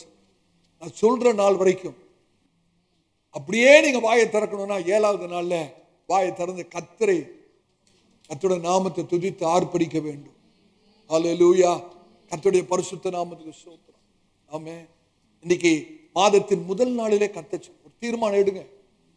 அவிசுவாச வார்த்தை தயவு செய்து உங்களோட வார்த்தை வாயிலிருந்து பேசாது. என்னால முடியாது, இது நடக்காது, இது சாத்தியம் இல்லை, இதெல்லாம் வேலைக்கு ஆகாது, இந்த சூழ்நிலை மாறாது, இவரு ரட்சிக்கப்பட மாட்டாரு. தயவு செய்து கெஞ்சி கேட்கிறேன். வாயினாலேயே நம்ம கெட்டு போயிருக்கிறோம். அவிசுவாச வார்த்தையை பேசியே நம்முடைய வறுமையிலிருந்து விடுபடாமல் இருக்கிறோம். இன்னைக்கு ஒரு தீர்மானம் பண்ண. பேசுனா கர்த்தருடைய வார்த்தையை பேசு, விசுவாச வார்த்தைகளை பேசு. நீங்கள் உங்களுடைய வார்த்தையை மாற்றிக்கொள்வீர்கள் என்றால் கர்த்தருடைய சூழ்நிலையை மாற்றுவார். இதாங்க சத்தியம். கர்த்தருடைய வார்த்தையை பேசு. என்னை பலப்படுத்துகிற கிறிஸ்துவினாலே எல்லாவற்றையும் செய்ய எனக்கு பலன் உண்டு. ஆமென். என் தேவனால் எல்லாம் ஆகும். கர்த்தர் எனக்காக யாவையும் செய்து முடிப்பார். இப்படிப்பட்ட வார்த்தைகளை பேசுங்க. அதாவது 12 வேவுக்காரர்களை கானான் தேசத்தை வேவு பார்க்க அனுப்பினார்கள். 10 பேர் வந்து என்ன தெரியுமா சொன்னாங்க? அங்க நம்மளை காட்டிலும் பலசாலிகள் ராட்சதர் இருக்கிறாங்க, நம்மளால ஒண்ணுமே முடியாது, நம்மளால அந்த தேசத்தை சுதந்திரிக்க முடியாது சொன்னாங்களா இல்லையா? அவர்கள் தேசத்தை சுதந்திரிச்சாங்களா? சுதந்திரிச்சாங்களா? இல்ல, வனாந்தரத்திலே மாண்டு போன. வாசிங்க என்னாகமம் 13ஆம் அதிகாரம் 31ஆம் வசனத்தை வாசிங்க. என்னாகமம் 13ஆம் அதிகாரம் 31ஆம் வசனம். அவனோடே கூட போய் வந்த மனிதரோ நாம் போய் அந்த ஜனங்களோட எதிர்க்க நம்மாலே கூடாது, நம்மளால முடியாது. அந்த ஜனங்களை எதிர்க்க நம்மால முடியாது. அவர்கள் நம்மை பார்க்கிலும் பலவான்கள் என்றார்கள். நம்மை பார்க்கிலும் பலவான்கள். இதுக்கு அவங்களை அனுப்பிச்சு வச்சது இந்த வார்த்தைக்கு, இந்த ரிப்போர்ட்டை கொண்டு வரதுக்கு அவங்கள அனுப்பி வைத்தார்கள். எங்களால முடியாது. முடியாமையே போச்சு இல்ல, தேசத்தை சுதந்திரிக்கல, வனாந்திரத்தில் இவர்கள் மாண்டு போனார்கள். அதற்கு பதிலாக காலேபுடைய அறிக்கையை யோசித்து பாருங்கள். 30ஆம் வசனம், காலேபுடைய அறிக்கை. அப்பொழுது காலேப் மோசேக்கு முன்பாக ஜனங்களை அமர்த்தி நாம் உடனே போய் அதை சுதந்திரித்துக் கொள்வோம், நாம் அதை எளிதாய் ஜெயித்துக் கொள்ளலாம் என்றான். எவ்வளவு வித்தியாசம்! அறிக்கையில எவ்வளவு வித்தியாசம்! காலேப் சுதந்திரித்தாரா இல்லையா? எப்ரோன சுதந்திரி. முடியாதுன்னு சொன்னவங்களுக்கு முடியல, முடியும்னு சொன்னவங்களுக்கு முடிஞ்சது. கர்த்தர் சொல்ற, மகனே மகளோட வார்த்தையை மாற்றி அறிக்கையை மாற்றுங்கள். இதுதான் ஆண்டவர் சொல்றார். மார்க் 11ஆம் அதிகாரத்தில் 23ஆம் வசனத்திலே, நீ சொல்லுகிறபடியே ஆகும். அந்த வசனத்தை வாசிங்க. மார்க் 11:23 வாசிங்க. எவனாகிலும் இந்த மலையை பார்த்து நீ பெயர்ந்து சமுத்திரத்திலே தள்ளுண்டு போ என்று சொல்லி தான் சொன்னபடியே நடக்கும் என்று தன் இருதயத்தில் சந்தேகப்படாமல் விசுவாசித்தால் அவன் சொன்னபடியே ஆகும் என்று மெய்யாகவே உங்களுக்கு சொல்லுகிறேன். சொன்னபடியே ஆகும். நீங்க காலையில எழுந்த உடனே, நான் இன்னைக்கு நல்லா பலனுள்ளவங்களா இருக்கிறேன், நல்ல சுகத்தோடு இருக்கிறேன், இன்னைக்கு என்னால எல்லாம் செய்ய முடியும், கர்த்தர் என்னை பலப்படுத்துவார், கர்த்தர் என்னோடு கூட இருக்கிறார், இப்படிப்பட்ட வார்த்தையில பேசுங்க. அதுக்கு பதிலாக எந்திரிக்கும் போதே, இன்னைக்கு எப்படிதான் இந்த நாளை கடத்த போறோம், இன்னைக்கு என்ன செய்ய போறோம், ஒரே காலையிலேயே டயர்டா இருக்கு, எப்படிங்க அந்த நாள் நல்லா இருக்கும்? எப்படி நல்லா இருக்கும்? நீ சொல்லுகிறபடியே ஆகும். விசுவாச வார்த்தை, விசுவாச வார்த்தை. நீ சும்மா இருன்னு கர்த்தர், பேசாதேன்னு கர்த்தர். ஹல்லேலூயா. இன்னொரு கடைசி குறிப்பு, முன்னேறி செல்லுங்கள். முன்னேறி 15வது வசனத்தை வாசிங்க. யாத்திராகமம் 14ஆம் அதிகாரம் 15வது வசனம். அப்பொழுது கர்த்தர் மோசேயை நோக்கி நீ என்னிடத்தில் முறையிடுகிறது என்ன? புறப்பட்டு போங்கள் என்று இஸ்ரவேல் புத்திரருக்கு சொல்லு. புறப்பட்டு போங்கள் என்று இஸ்ரவேல் புத்திரருக்கு சொல்லு. புறப்பட்டு போங்கள். நல்லா கவனிங்க, கவனிக்கிறீங்களா? எங்க நிக்கிறாங்க இவங்க? எங்க நிக்கிறாங்க? சமுத்திரத்துக்கு முன்ன. புறப்பட்டு போங்கன்னா எங்க போறது? ஆண்டவர் சொல்றது ஏற்றுக்கொள்கிற மாதிரி இருக்கா? ஆண்டவர் சொல்றது ஏற்றுக்கொள்கிற மாதிரி இருக்கா? நம்ம சுய புத்திக்கு ஏற்கிற மாதிரி இருக்குதா? இல்ல. புறப்பட்டு போங்கன்னா சமுத்திரத்துக்குள்ளதான் போகணும். அதை தான் சொல்றாரு ஆண்டவர். சமுத்திரத்துக்குள்ள போ, நான் உன்னை கை விட்டுருவேனா? சிங்க கெபிக்குள்ள போ, நான் உன்னை கை விட்டுருவேனா? அக்கினி சூளைக்குள்ள போ, நான் உன்னை கை விட்டுருவேனா? ஹல்லேலூயா. உங்களோட சூழ்நிலைக்குள்ளே தைரியமாய் போக சொல்றார் ஆண்டவர். எந்த ஆண்டவர் நின்று கொண்டுன்னு சொன்னாரோ அதே ஆண்டவர் இப்ப புறப்பட்டு போன்னு சொல்றாரு. அப்ப எப்ப ஆண்டவர் நிக்க சொல்றாரு, எப்ப ஆண்டவர் போ சொல்றாரு என்பதை விளங்கிக் கொள்வது ரொம்ப முக்கியம். என்னோட ஆடுகள் என் சத்தத்தை கேட்கும். உனக்கு பின்பாக நீ வலது பக்கமோ இடது பக்கம் திரும்பும் போது உனக்கு பின்பாக உண்டாகிற சத்தத்தை நீ கேட்பா. இதுவே வழி, இதிலே நடுவுங்கள் என்று சொல்லுகிற சத்தத்தை நீ கேட்பாய். அப்ப ஆண்டவருடைய சத்தம் நமக்கு கேட்கணும். ஆண்டவர் நிக்க சொல்லும் போது நம்ம போறது, போன்னு சொல்லும் போது நிக்கிறது. எப்படிங்க காரியம் நடக்கும்? ஆண்டவர் நில்லைன்னா நம்ம என்ன பண்றது? போறது. ஆண்டவர் போன்னு சொன்னா நம்ம என்ன பண்றது? நிக்கிறது. இப்படி கிறிஸ்தவ வாழ்க்கை இருந்தா இப்படி. அப்ப ஆண்டவர் என்ன சொல்றாரு நமக்கு தெரியணும்ல, அவருடைய சத்தத்தை நம்ம கேட்கணும்ல. அந்த உறவுல தாங்க அவர் என்ன சொல்றான்ற சத்தத்தை விளங்கி கொள்ள முடியும். எந்த ஆண்டவர் நின்று கொண்டு நான் தருகிற ரட்சிப்பை பாருன்னு சொன்னாரு, அதே ஆண்டவர் இப்ப சொல்றாரு, நீ முன்னேறி போப்பா, நீ முன்னேறி போ. உன்னோட சூழ்நிலைக்குள்ள தைரியமா போ. உன்னோட பிரச்சனையா, அந்த பிரச்சனைக்குள்ள தைரியமா போ, நான் கூட வருகிறேன். ஹல்லேலூயா. யோசிச்சு பாருங்க, ஆண்டவர் முன்னால போனா சிவந்த சமுத்திரம் நிக்க முடியுமா? உங்களோட பிரச்சனை நிக்க முடியுமா? உங்களோட சத்துருக்கள் நிக்க முடியுமா? உங்களோட சூழ்நிலைகள் நிற்க முடியுமா? எனக்கு அருமையான சௌரியே, ஒரு நம்பிக்கையற்ற சூழ்நிலை நீங்கள் சந்திக்கும் போது, பிரச்சனையின் மத்தியிலே, உங்களுடைய போராட்டத்தின் மத்தியிலே, உபத்திரவத்தின் மத்தியிலே காணப்படும் போது கர்த்தர் சொல்றாரு, விசுவாசத்தினாலே முன்னேறி செல். விசுவாசத்தினால முன்னேறி செல். நம்முடைய சுய புத்தி அதுக்கு ஒத்துக்கொள்ளாது. நாமே இஸ்ரவேல் ஜனங்களுடைய இடத்துல நம்ம இருந்திருந்தா ஆண்டவர் புறப்பட்டு போன்னு சொல்லும் போது எங்க ஆண்டவர் போறதுன்னு கேட்டு, முன்னாலதான் சிவந்த சமுத்திரம் இருக்குல்ல, எங்க போ சொல்றீங்க? கேட்டிருப்போமா? கேட்டிருக்க மாட்டோமா? ஆண்டு சொல், கேள்வி எல்லாம் கேட்காத பாடி போ, நான் பார்த்துக்கிறேன்.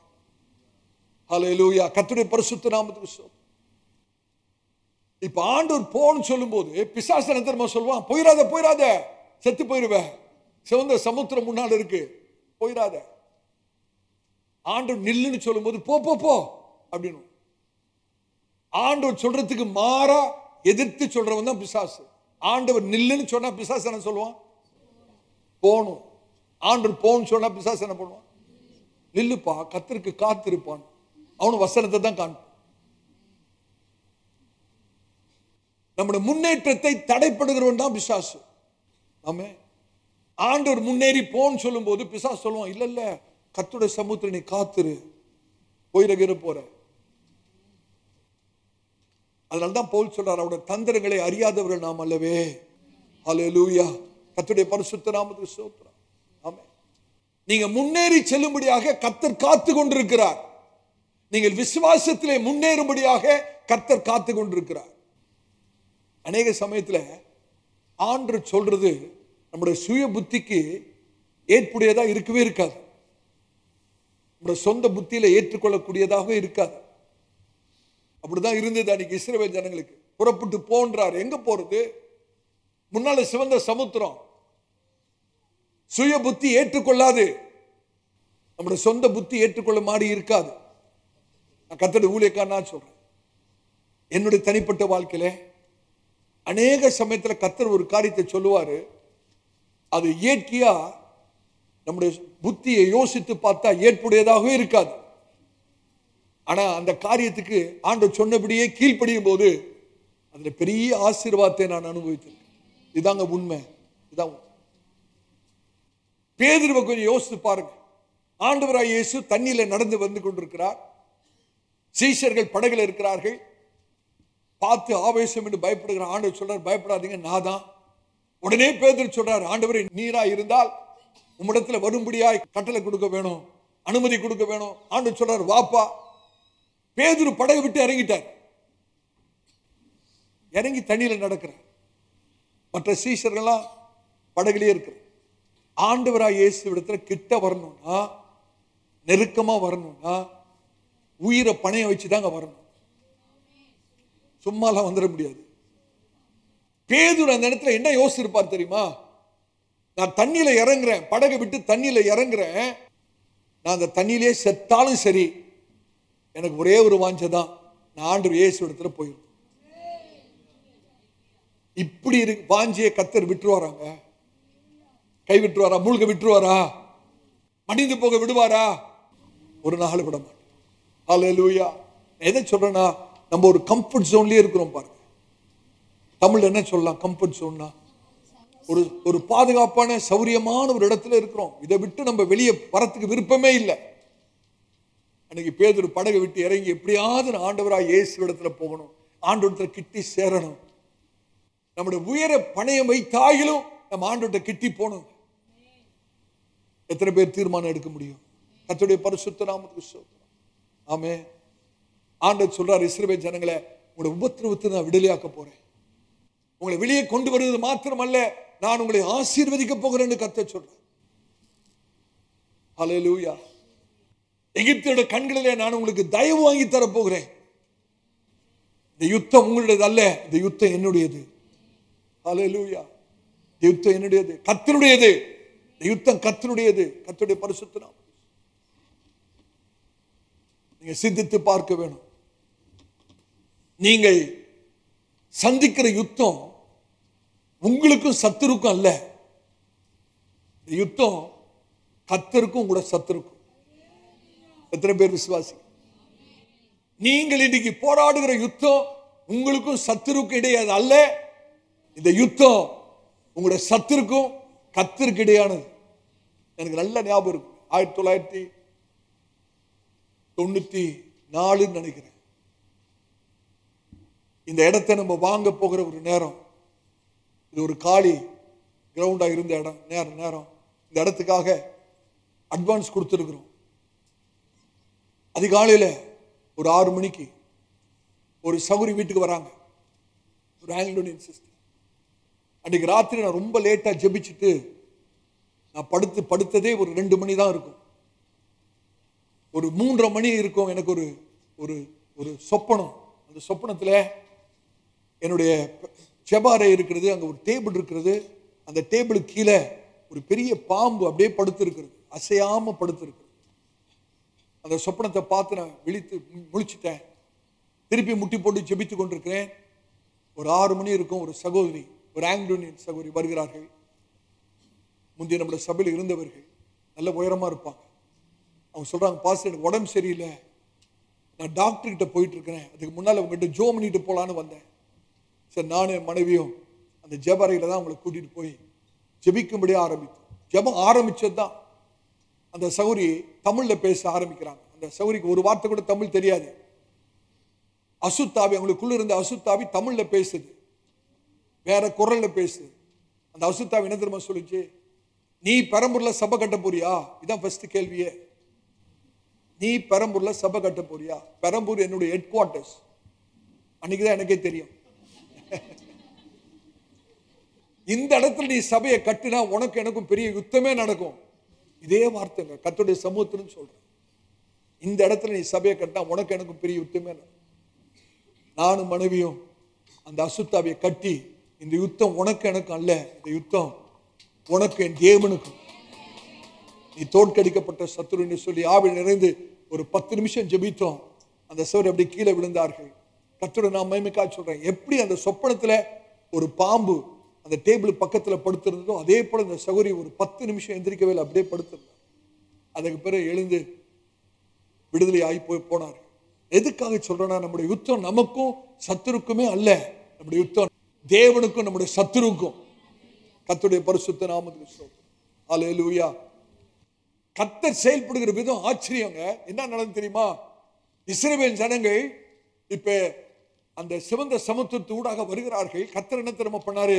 அவர்களுக்கு முன்பாக போய் கொண்டிருந்த மேகத்தை எடுத்து அவர்களுக்கு பின்பாக அந்த மேக ஸ்தம்பத்தை கர்த்தர் நிறுத்துகிறார். இப்பொழுது இஸ்ரவேலுக்கும் எகிப்துக்கும் நடுவே அந்த மேக ஸ்தம்பம் நிற்கிறது. அந்த மேக ஸ்தம்பம் இஸ்ரவேல் ஜனங்களுக்கு வெளிச்சமாகவும் எகிப்திற்கு அந்தகாரமாய் இருந்தது. அவர்கள் 2 பேருக்கு நடுவே ஒரு பெரிய ஷீல்டு, கேடகம் போல இருந்தது. சத்துருக்கும் இஸ்ரவேல் ஜனங்களுக்கு நடுவே ஒரு கேடகம் போல அந்த மேக ஸ்தம்பத்தை கர்த்தர் கூட வாசித்து பாருங்க. யாத்திராகமம் 14ஆம் அதிகாரம் 20ஆம் வசனம். யாத்திராகமம் 14ஆம் அதிகாரம் 20ஆம் வசனம். அது எகிப்தரின் சேனையும் இஸ்ரவேலரின் சேனையும் ராம் முழுதும் ஒன்றோடொன்று சேராதபடி அவைகள் நடுவில் வந்தது. அவர்கள் நடுவில் வந்தது. எகிப்தருக்கு அது மேகமும் அந்தகாரமுமாய் இருந்தது. இஸ்ரவேலருக்கோ அது இரவை வெளிச்சமாக்கிற்று. கர்த்தருடைய பரிசுத்த நாமத்துக்கு ஸ்தோத்திரம். ஆண்டவர் செயல்படுகிற விதத்தை பாருங்க. இஸ்ரவேல் ஜனங்களுக்கும் எகிப்தியருக்கும் நடுவே அந்த மேக ஸ்தம்பம் வந்து நின்றது, ஒரு கேடகத்தை போல. சில சமயத்துல ஜனங்கள் உங்களுக்கு விரோதமா பேசும்போது, உங்களுக்கு விரோதமா கிரியை செய்யும் போது நம்ம கவலைப்படுறதே இல்லை. அதை பார்த்து ஜனங்கள் ஆச்சரியப்பட்டிருக்கிறோம். ஆனா இவ்வளவு விரோதமா பேசுறோம் செய்யறோம், ஒண்ணுமே நடக்காது போல இருக்கிறாங்களே இவங்க. இதுக்கு காரணம் என்ன தெரியுமா? நமக்கும் அவருக்கு நடுவே கர்த்தர் வைத்திருக்கிற ஒரு ஸ்தம்பம் தான். என்னென்னமோ பேசியிருப்பாங்க, ஆனா நமக்கு கேட்காது. ஏன்னா ஸ்தம்பம் நடுவில் இருக்கு. என்னென்னமோ நமக்கு விரோதமா செய்வாங்க, ஆனா நம்ம அதை பார்க்க மாட்டோம். ஏன்னா நமக்கும் அவங்களுக்கு நடுவே கர்த்தர் என்ன பண்ணிருக்காரு? ஒரு ஸ்தம்பத்தை வச்சிருக்கிறார். அப்படியே கேட்டாலும் அப்படியே பார்த்தாலும் நம்ம பயப்படுறவங்க அல்ல. ஏன் தெரியுமா? கர்த்தர் நமக்காக யுத்தம் பண்ணி கொண்டிருக்கிறார். ஒரு சூழ்நிலை நம்முடைய சபையில ஒரு ரொம்ப இக்கட்டான ஒரு சூழ்நிலை. சிலர் விரோதமாக எழும்பி பலவிதமா என்னை குறித்து பேசி என்னுடைய பேரை அவதூறு பண்ண பல விதத்திலும் போராடி கொண்டிருந்த ஒரு சூழ்நிலை, ஒரு சந்தர்ப்பம். கர்த்தருடைய சமூகத்தில் நானும் மனைவியும் அழுது ஜெபித்து ஒப்பு கொடுத்து அன்னைக்கு நான் படுக்கைக்கு ரொம்ப லேட்டா நம்ம படுக்கைக்கு போயிருக்கிறேன். திடீரென்று இரவிலே ஒரு சத்தம் கேட்கிறது. தெளிவா ஆண்டவர் சொன்னாரு, எரேமியா 15:20 உனக்காக தான் எழுதியிருக்கிறார். எரேமியா 15ஆம் அதிகாரம் 20ஆம் வசனம். உனக்குன்னு ஒரு சத்தம் எனக்கு காதுல கேட்டது, தெளிவா கேட்டது. அந்த வசனத்தை வாசிங்க. எரேமியா 15ஆம் அதிகாரம் 20ஆம் வசனம். உன்னை இந்த ஜனத்துக்கு எதிரே அரணான வெண்கல அலங்கமாக்குவேன். அவர்கள் உனக்கு விரோதமாக யுத்தம் பண்ணுவார்கள். ஆனாலும் உன்னை மேற்கொள்ள மாட்டார்கள். உன்னை ரட்சிப்பதற்காகவும் உன்னை தப்புவிப்பதற்காகவும் நான் உன்னுடனே இருக்கிறேன் என்று கர்த்தர் சொல்கிறார். அல்லேலூயா. உன்னை இந்த ஜனத்துக்கு எதிரே அரணான வெண்கல அலங்கமாக்குவேன். அரணான வெண்கல அலங்கத்தை நம்ம மோதி உதைச்சி குத்துனா என்னங்க ஆகும்? நம்ம கைதான் உடைஞ்சு போகும். அப்படித்தானே? நம்மளுக்கு விரோதமும் போராடுறவங்க நிக்க முடியுமா? முடியாது. உன்னை இந்த ஜனத்துக்கு எதிரே அரணான வெண்கல அலங்கமாக்குவேன். அவர்கள் உனக்கு விரோதமாய் யுத்தம் பண்ணுவார்கள், ஆனாலும் உன்னை மேற்கொள்ள மாட்டார்கள். உன்னை ரட்சிப்பதற்காகவும் உன்னை தப்புவிப்பதற்காகவும் நான் உன்னுடனே இருக்கிறேன் என்று கர்த்தர் சொல்லு. 21ஆம் வசனத்தை பாருங்க. நான் உன்னை பொல்லாதவர்களின் கைக்கு தப்புவித்து உன்னை பலவந்தரின் கைக்கு நீங்களாக்கி விடுவிப்பேன் என்று கர்த்தர் சொல்லு. எத்தனை பேர் விசுவாசிக்கிறோம்? கர்த்தருடைய பரிசுத்த நாமத்துக்கு மகிமை உண்டாவதாக. அல்லேலூயா. இந்த மேக ஸ்தம்பத்தை பின்னால வர வச்சுட்டு அது மாத்திரமல்ல, ஆண்டவர் இன்னொரு காரியத்தை சொல்றார். சிவந்த சமுத்திரத்துக்கு முன்பாக நிற்கும் போது ஒரு பெரிய கீழ்காற்றை கர்த்தர் அனுப்பி சிவந்த சமுத்திரத்தை ரெண்டா பிளக்கிறார். அந்த வசனத்தை மாத்திரம் வாசித்துருங்க. 14ஆம் அதிகாரம் யாத்திராகமம் 14ஆம் அதிகாரம் 21ஆம் வசனம் வாசிங்க. மோசே தன் கையை சமுத்திரத்தின் மேல் நீட்டினான். அப்பொழுது கர்த்தர் ரா முழுதும் பலத்த கீழ்காற்றினால் சமுத்திரம் ஒதுங்கும்படி செய்து அதை வறண்டு போக பண்ணினார். ஜலம் பிளந்து பிரிந்து போயிற்று. கர்த்தருடைய பரிசுத்த நாமம். ஆண்டவர் சிவந்த சமுத்திரத்தில் தார் ரோடு போட்டார். ஆமென். மனுஷன் பண்ண முடியுமா? சிவந்த சமுத்திரத்தின் நடுவில் தன்னுடைய ஜனங்களுக்காக தார் ரோடு போட்டு நம்முடைய ஆண்டவர். இந்த தார் ரோடு இஸ்ரவேல் ஜனங்களுக்கு பாதையாக, விடுதலையின் பாதையாக இருந்தது. ஆனா எகிப்தியருக்கு கல்லறையா மாறிடுச்சு. இஸ்ரவேல் ஜனங்களுக்கு ஜீவ பாதையா இருந்தது, எகிப்தியருக்கு மரண பாதையா மாறிடுச்சு. ஹல்லேலூயா. இப்ப எகிப்தியர் என்ன தெரியுமா சொல்றாங்க? நம்ம இவர்களை விட்டு விலகி போறதா நமக்கு நல்லது. கர்த்தர் இவர்களுக்காக யுத்தம் செய்கிறார். ஹல்லேலூயா. அந்த வசனத்தை வாசிங்க. ஹல்லேலூயா. கர்த்தருடைய பரிசுத்த நாமத்துக்கு ஸ்தோத்திரம். முடிச்சிடலாம். 24, 25 வசனங்கள். யாத்திராகமம் 14ஆம் அதிகாரம் 24, 25 வாசிங்க.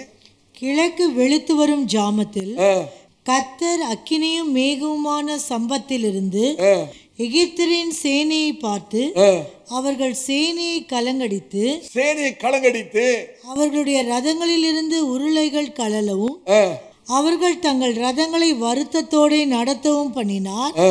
அப்பொழுது எகிப்தியர் இஸ்ரவேலரை விட்டு ஓடி போவோம். கர்த்தர் அவளுக்கு துணை நின்று எகிப்தியருக்கு விரோதமாய் யுத்தம் பண்ணுகிறார் என்றார்கள். ஹல்லேலூயா. கர்த்தருடைய ஊழியக்காரனா சொல்றேன், உங்களுக்கு யாராவது எதிர்த்து போராடினா கர்த்தர் உங்களுக்காக யுத்தம் பண்ணுகிறதை அவர்கள் பார்ப்பார்கள். அவர்கள் உங்களை விட்டு ஓடி போவார். நீங்க ஓடுறது இல்ல பிரதர், நீங்க ஓடுறதே இல்ல. சிஸ்டர், நீங்க ஓடுறதே இல்ல. யார் ஓடுறது? சத்துரு ஓடுவான். கண்களை மூடலாமா? நம்ம எல்லாரும் கண்களை மூடலாம். கர்த்தர் இவர்களுக்காக யுத்தம் பண்ணுகிறார் என்று சொல்லி அவர்கள் இஸ்ரவேலரை விட்டு விலகி ஓடினார்கள். ஹல்லேலூயா. கர்த்தருடைய ஜனங்கள் ஓடுகிறது அல்ல, நாம் தப்பித்து பிழைத்து ஓடுகிறது அல்ல. கர்த்தர் நம்மோடு கூட இருக்கிறார். இன்னைக்கு கர்த்தர் சொல்றார் மத்தியானத்துல, என் மகனே, என் மகளே, யுத்தம் உன்னுடையது அல்ல, யுத்தம் என்னுடையது. நீங்கள் கடந்து போன பாதையை கர்த்தர் அறிவார். ஜனங்கள் உங்களுக்கு விரோதமாக பொய் சொல்லி இருக்கலாம், உங்களை தவறா குற்றப்படுத்தி இருக்கலாம், உங்களை அழிக்க பல திட்டங்களை போட்டிருக்கலாம். ஆனா கர்த்தர் சொல்றார், மகனே, மகளே, நான் உன்னை விடுவிப்பது மாத்திரமல்ல, நான் உன்னை ஆசீர்வதிப்பேன். ஹல்லேலூயா, ஹல்லேலூயா, ஹல்லேலூயா. எல்லா கண்களும் மூடி இருக்கட்டுமே. கீழ்த்தளத்திலும் மேல் தளத்திலும் எல்லா கண்களும் மூடி இருக்கிற நிலைமையில நம்முடைய வாழ்க்கையை கர்த்தருக்கு ஒப்பு கொடுப்போம். கர்த்தர் சொல்றார், மகனே, மகளே, உன்னை வெறுத்தவர்களுக்கு நீ நன்மை செய்கிறதை என்னுடைய கண்கள் கண்டது என்று கர்த்தர் சொல்றார். உனக்கு தீமை செய்தார்கள், ஆனால் நீ அவர்களுக்கு நன்மை செய்ததை நான் பார்த்தேன் என்று கர்த்தர் சொல்றார். நான் பார்த்தேன். கர்த்தர் யார் இடத்துல பேசுறான்னு தெரியாது. உனக்கு தீங்கு செய்தவர்களுக்கு நீ நன்மை செய்கிறதை நான் பார்த்தேன். ஹல்லேலூயா. அந்த உபத்திரவத்தின் காலத்தில் நீங்கள் கசப்பா மாறி இருக்கணும். ஆனா கசப்பா மாறுவதற்கு பதிலாக நீங்கள் மதுரமாய் மாறி இருந்ததை என்னுடைய கண்கள் கண்டது. உங்களுடைய உண்மையை நான் பார்த்தேன் என்று கர்த்தர் சொல்றார். நீங்க எந்த நிலைமையில, எந்த பலவீனத்துல நீங்க சபைக்கு வந்தீங்க என்பதை நான் பார்த்தேன் என்று கர்த்தர் சொல்றார். என் மகளே, உன் பலவீனத்தின் மத்தியிலே உடைய சுகவீனத்தின் மத்தியிலே, சரீர வலி வேதனை மத்தியிலே என்னோட பிரச்சனத்தை நாடி ஓடி வந்ததை என்னோட கண்கள் கண்டது என்று கர்த்தர் சொல்கிறார். ஹல்லேலூயா, ஹல்லேலூயா, ஹல்லேலூயா. எவ்வளவு தியாகத்தோடு நீங்கள் ஏழை எளியவர்களுக்கு தர்மம் செய்ததை என்னோட கண்கள் கண்டது. தியாகத்தோடு நீங்கள் கர்த்தருடைய ராஜ்யத்துக்காய் செய்த காரியங்களை என்னோட கண்கள் கண்டது என்று கர்த்தர் சொல்கிறார். நன்றி ஆண்டவரே. துதிக்க எந்த காரணமே இல்லை, சாத்தியமில்லாத சூழ்நிலையில நீங்கள் என்னை துதித்ததை என்னோட கண்கள் கண்டது என்று கர்த்தர் சொல்கிறார். ஹல்லேலூயா. மற்றவர்கள் உங்களுடைய நிலைமையை பார்த்து நீங்க கர்த்தரை தூஷிங்கன்னு சொன்ன வேளையிலும் நீங்க கர்த்தரை துதிச்சிங்க பார்த்தீங்களா, அதை என் கண்கள் கண்டது என்று கர்த்தர் சொல்றார். ஹல்லேலூயா. நன்றி ஆண்டவரே. என் மகனே, மகளே, நீங்க கடந்து போன பாதையை என்னோட கண்கள் கண்டது, நான் பார்த்திருக்கிறேன். நீங்கள் எனக்கு உண்மையாய் இருந்தபடினாலே, உபத்திரவத்தின் நேரத்திலே நீ எனக்கு உண்மையாய் இருந்தபடினாலே நான் உங்களை ஆசீர்வதிப்பேன். உடைய ஜெபத்துக்கு நான் பதில் தருவேன். நான் சொன்ன தீர்க்க தரிசன வார்த்தைகளை உடைய வாழ்க்கையிலே நிறைவேற்றுவேன் என்று சேனைகளின் கர்த்தர் சொல்ல. நீங்க இழந்து போனதை நான் மறுபடியும் தருவேன் என்று கர்த்தர் சொல்ல. கர்த்தருடைய சமூகத்தில் அப்படியே நம்ம எழுந்து நிற்கலாமா? தேவ சமூகத்தை உணர்கிறேன். எழுந்து நிற்கக்கூடியவர்கள், எழுந்து நிற்க முடியலன்னா பரவாயில்ல, ஆனா எழுந்து நிற்கக்கூடியவர்கள் தயவு செய்து தேவ சமூகத்தை உணர்ந்தவர்களா கண்களை மூடின நிலைமையில கர்த்தருடைய சமூகத்தில் எழுந்து நில்லுங்க. நீங்க ஆண்டவருக்காய் செய்த எல்லா காரியத்தையும் கர்த்தர் கண்டிருக்கிறார், பார்த்திருக்கிறார். உங்கள் அன்பின் கிரியைகளை மறந்து போக அவர் அநீதி உள்ள தேவன் அல்லவே. ஹல்லேலூயா. மற்றவருடைய விசுவாசத்தை பார்த்து கேலி பண்ணியிருக்கலாம், சிரிச்சிருக்கலாம். அந்த சூழ்நிலையிலும் உங்களுடைய விசுவாசத்தை நீங்க விட்டு கொடுக்கல, அதை கர்த்தர் பார்த்திருக்கிறார். ஹல்லேலூயா. விசுவாசத்தை இழந்து போகிற ஒரு சூழ்நிலையிலும் உங்களுடைய விசுவாசத்தை நீ காத்து கொண்டதை என் கண்கள் கண்டது என்று கர்த்தர் சொல்றார். ஹல்லேலூயா. நான் உங்களை விடுவிப்பேன், உங்களுடைய உபத்திரவத்திலிருந்து நான் விடுவிப்பேன், உன்னை ஆசீர்வதித்து நான் வெளியே கொண்டு வருவேன். நீ வெறுங்கையாய் வெளியே வருவதில்லை என்று கர்த்தர் சொல்லுகிறார். எப்படி ஆபிரகாமோட சந்ததியை கர்த்தர் உபத்திரத்தில் வெளியே கொண்டு வந்து ஆஸ்தியோடு திரளான பொருளோடு கூட வெளிவர வந்து செய்த கர்த்தர், அப்படியே நான் உங்களை விடுவிக்கும் போது ஆசீர்வாதத்தோடு வெளியே கொண்டு வருவேன் என்று கர்த்தர் சொல்லுகிறார். நன்றி ஆண்டவரே, நன்றி ஆண்டவரே. எல்லா கண்களும் மூடி இருக்கு. சில நிமிஷங்களை முடிக்க போ. கர்த்தர் சொல்ற, மகனே, மகளே, நீ சிந்தின கண்ணீரை நான் கண்டிருக்கிறேன். நீ அதிகமாய் கண்ணீர் வடித்திருக்கிறாய். உன்னுடைய கண்ணீர் துளிகள் என்னுடைய துருத்திலே இருக்கிறது, என்னுடைய துருத்திலே இருக்கிறது. நீர் வடித்த கண்ணீர் ஒரு நாள் வெறுமையாய் போவதில்லை. சத்தியத்து நிமித்த நீ பட்ட பாடுகள், விசுவாசத்து நிமித்தம் நீ கடந்து போன பாதைகளை நான் கண்டிருக்கிறேன் என்று சேனைகளின் கர்த்தர் சொல்றார். நன்றி ஆண்டவரே. நீ கடந்து போகிற பாதை எனக்கு தெரியும். நீங்கள் போராடுகிற போராட்டம் எந்த மனுஷனுக்கும் ஒருவேளை புரிந்திருக்காது, விளங்கி இருக்காது. உங்களுடைய குடும்பத்தாராலே அதை விளங்கிக் கொள்ள முடியாவிட்டாலும் நீங்கள் கடந்து போகிற நீங்கள் போராட்டத்தை நான் நன்கு அறிந்திருக்கிறேன் என்று சேனைகளின் கர்த்தர் சொல்றார். ஹல்லேலூயா. அவைகளின் மத்தியிலும் நீங்கள் எனக்கு உண்மையாக இருந்தபடினாலே, என்னை உறுதியாய் பற்றி கொண்டபடினாலே, உங்களுடைய விசுவாசத்தின் மேல் வைத்தபடினாலே நீங்கள் என்னால் மறக்கப்படுவதில்லை, நீங்கள் என்னால் கைவிடப்படுவதில்லை. நான் உங்களை ஆசீர்வதிப்பேன் என்று சேனைகளின் கர்த்தர் சொல்றார். நன்றி ஆண்டவர். ஹல்லேலூயா, ஹல்லேலூயா.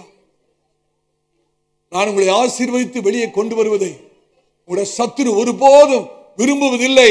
ஆனாலும் அதை தடை செய்ய அவனுக்கு முடியாது என்று கர்த்தர் சொல்கிறார். நான் உங்களை விடுவித்து ஆசீர்வதித்து வெளியே கொண்டு வருவது உடைய சத்துருவுக்கு விருப்பம் இல்லை. ஆனாலும் நான் செய்கிறதை தடை செய்கிறவன் யார்?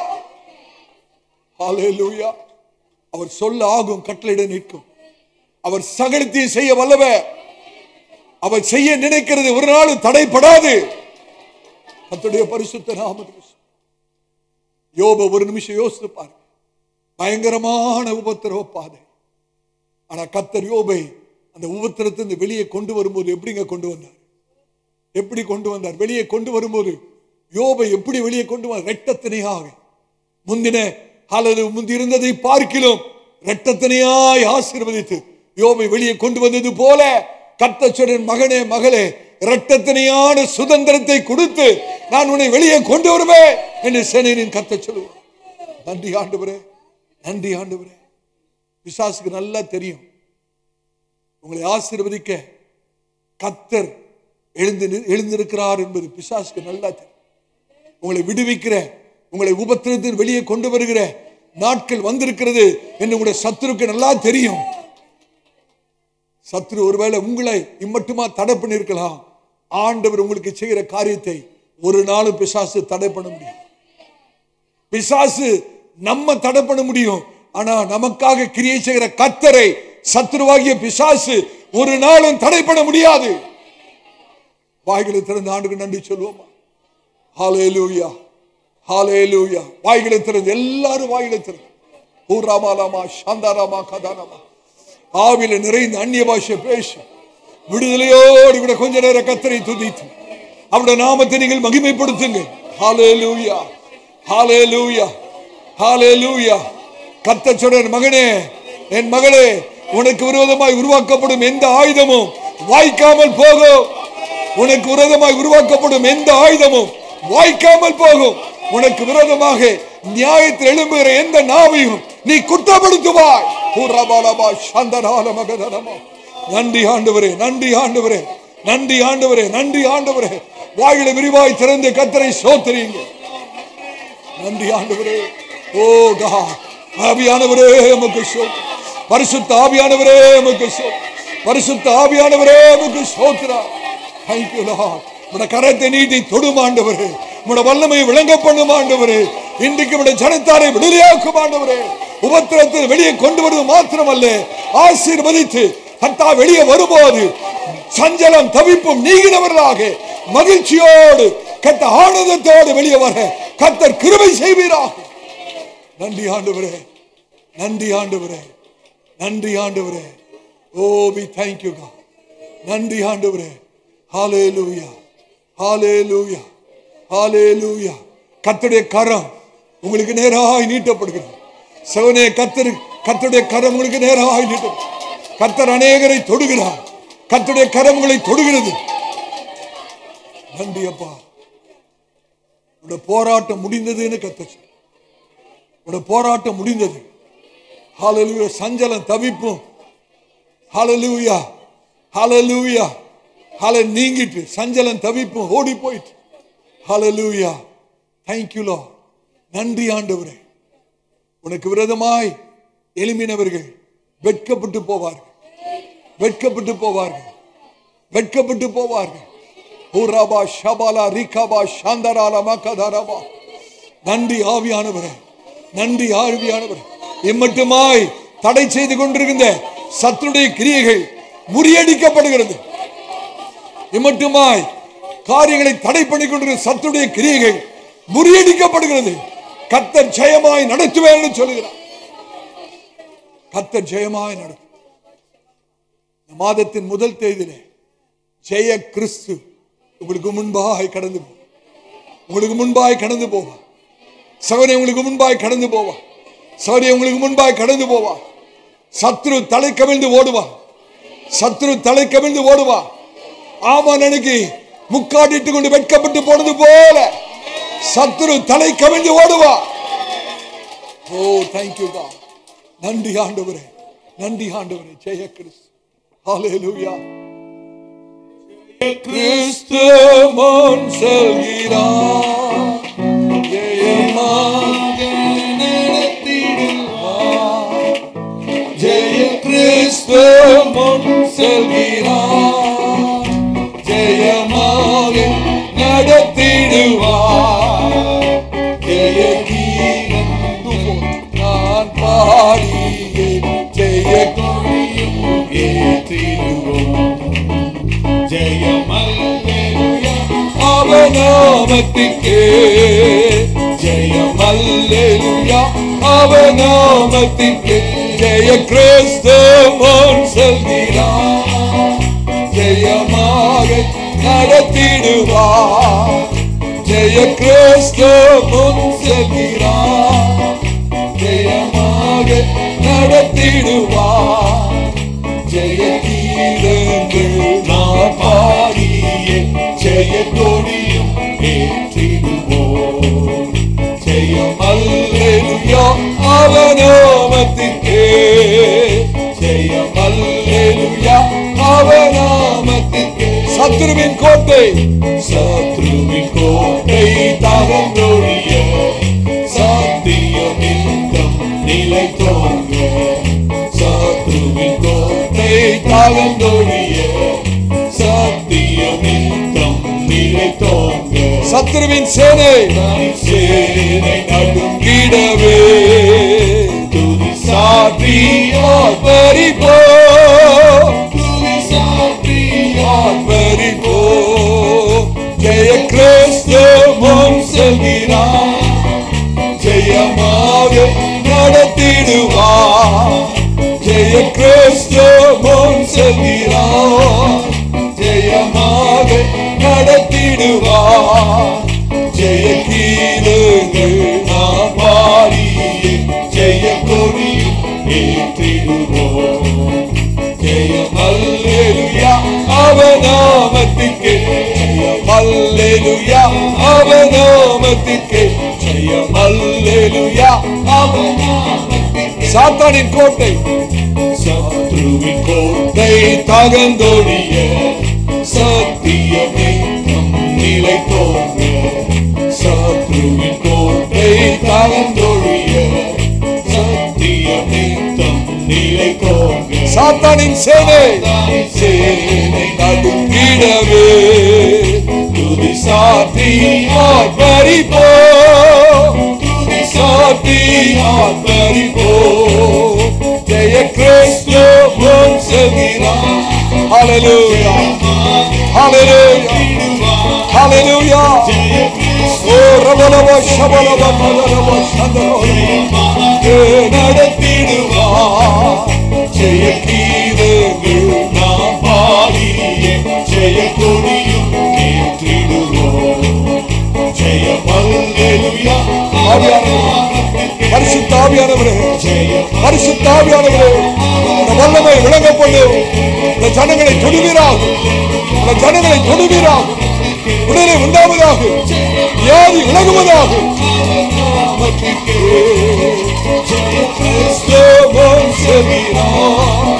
ஜெயமாக நடத்திடுவார். ஜெய கிறிஸ்து முன் செல்கிறார், ஜெயமாக நடத்திடுவார். ஜெய கீதங்கள் நாம் பாடியே ஜெய கொடியும் ஏற்றிடுவோம். ஜெயம் அல்லேலூயா அவநாமம், ஜெயம் ஜெயம் அல்லேலூயா அவநாமத்திற்கே, ஜெயம் அல்லேலூயா அவநாமத்திற்கே. ஹல்லேலூயா, அல்லேலூயா அவநாமத்திற்கே, ஜெயம் ஜெயம் அல்லேலூயா அவநாமத்திற்கே. ஹல்லேலூயா, ஹல்லேலூயா. கர்த்தர் ஜெயமாய் நடத்தும். இந்த மாதம் முழுவதும் கர்த்தர் உங்களை ஜெயமாய் நடத்துவார். கர்த்தர் உங்களுக்காக யுத்தத்தை செய்வார். உங்களுக்கு விரோதமாக எழும்புகிறவர்கள் வெட்கப்பட்டு போவார்கள். கர்த்தர் உங்களுக்காக யுத்தம் செய்கிறதை அவர்கள் கண்டு கொள்வார்கள், அவர்கள் பார்ப்பார்கள், அவர்கள் உங்களை விட்டு பயந்து ஓடி போவார்கள். நன்றி ஆண்டவரே, ஹல்லேலூயா. இன்றைக்கு காண்கிற எகிப்தினை நீ என்றென்றைக்கும் காணாதிருப்பாய். ஹல்லேலூயா. நீ காணாது தேடியும் காணாதிருப்பாய். நீ அவளை தேடியும் காணாதிருப்பாய். நீ தேடினாலும் அவளை காண முடியாது. நன்றி ஆண்டவரே, நன்றியோடு கூட சோத்திரி. நாம் செபிப்போம். அதிகமாக நேசிக்கிற அன்பின் பிதாவே, ஆசீர்வதிக்கப்பட்ட மதியான வேளைக்காய் சோத்திரம். மட்டுமாக எங்களோட பேச நம்முடைய நல் வார்த்தைகளுக்காக நன்றி செலுத்துகிறோம். எங்களை தாழ்த்துகிறோம், எங்களை பெருமையாக்குகிறோம். கர்த்தர் எங்கள் பட்சத்தில் இருக்கிறபடினாலே எங்களுக்கு விரோதமாக எழும்புகிறவன் யார்? எங்களுக்கு விரோதமாக யார் என்ன செய்ய முடியும்? கர்த்தர் எங்களோடு கூட எங்கள் பட்சத்தில் நிற்கிறதுக்காய் சோத்திரம். அழைத்தவர் உண்மை உள்ளவர், கடைசி பரியந்தங்களோடு கூட நிற்பீரா. இவளுடைய சபையாரை கர்த்தர் ஆசீர்வதியும். உடைய தயவுல நல்ல கரம் சிறந்தாழ்த்திருக்கிற ஒவ்வொரு மேலும் தங்குவதாக. சபையாருக்கு நல்ல சுகத்தையும் பலத்தையும் ஆரோக்கியத்தையும் கர்த்தர் தாரும். அவருடைய குடும்பங்களிலே சமாதானத்தை தாரும். அவருடைய தேவையில் அற்புதமாய் சந்தியும். கர்த்தாவே இந்த நாள் பேசுறது போல கர்த்தாவே கடந்து போகிற உபத்திரவத்தின் காரியங்களில் இருந்து கர்த்தர் அவளுக்கு விடுதலை தருவது மாத்திரமல்ல, ஆசீர்வதிக்க போகிறதுக்காய் சோத்திரம். கர்த்தாவே சஞ்சலமும் தவிப்பும் ஓடிப்போம் எழுதப்பட்டிருக்கிறது. கர்த்தாவுடைய ஜனங்களை மகிழ்ச்சினாலும் சந்தோஷத்தாலும் நிரப்பி அநேகருக்கு சாட்சியை விளங்கப்பட போறதுக்கு ஆயுஷம். நாங்கள் சிறுகவன நீர் பெருகவன் எல்லா கனத்துதி மகிமுக்கு செலுத்துவோம். உடைய பிரசனத்தோடு கடந்து போக கிருபை செய்யும். இயேசு கிறிஸ்துவின் நாமத்தில் ஜெபம் கேளும் நல்ல பிதாவே. நம்முடைய கர்த்தராகிய இயேசு கிறிஸ்துவின் கிருபையும் பிதாவுக்கு தேவன் அன்பும் பரிசுத்தாவினுடைய அன்யோன்யமாய் நம் அனைவருடைய கூட இன்றும் என்றும் சீக்கிரமாய் வரப்போகிற ஆண்டவராகிய இயேசு கிறிஸ்துவின் வருகை பரிந்தம் இருப்பதாக. ஆமென். கர்த்தர் உம்முடைய ஆசீர்வாதம். இன்று பிரசங்கிக்கப்பட்ட கர்த்தருடைய வார்த்தையினால் நீங்கள் ஆசீர்வதிக்கப்பட்டிருப்பீர்கள் என்று நம்புகிறோம். நமது திருச்சபை ஆராதனை நேரங்கள் ஞாயிற்றுக்கிழமை தோறும் ஆங்கில ஆராதனை காலை 7 மணிக்கு நடைபெறும். தமிழ் ஆராதனை காலை 10:30 மணிக்கு நடைபெறும். இருமொழியில் வேத பாடும் மாலை 6:30 மணிக்கு நடைபெறும். நம் திருச்சபையின் விலாசம் அப்போஸ்தல கிறிஸ்தவ சபை, பெரம்பூர் ஊழியங்கள், 74 பல்லார்டு தெரு, அகரம், சென்னை 6,82,000. தனிப்பட்ட ஜெபத்திற்கு தொடர்பு கொள்ள வேண்டிய அலைபேசி எண்கள் 9556262203. மற்றொரு எண் 9551648083. மற்றும் ஒரு எண் 9941447894. நமது திருச்சபையின் தொலைபேசி எண் 04426703685. மேலும் மற்ற பிரசங்கங்களுக்கு நமது யூடியூப் சேனலான ஏசிஏ பெரம்பூர் மினிஸ்ட்ரீஸை பார்க்கவும். நம் திருச்சபையின் வலைதள முகவரி www.acaperambourministries.org. கர்த்தர் இன்று உங்களை ஆசீர்வதிப்பாராக.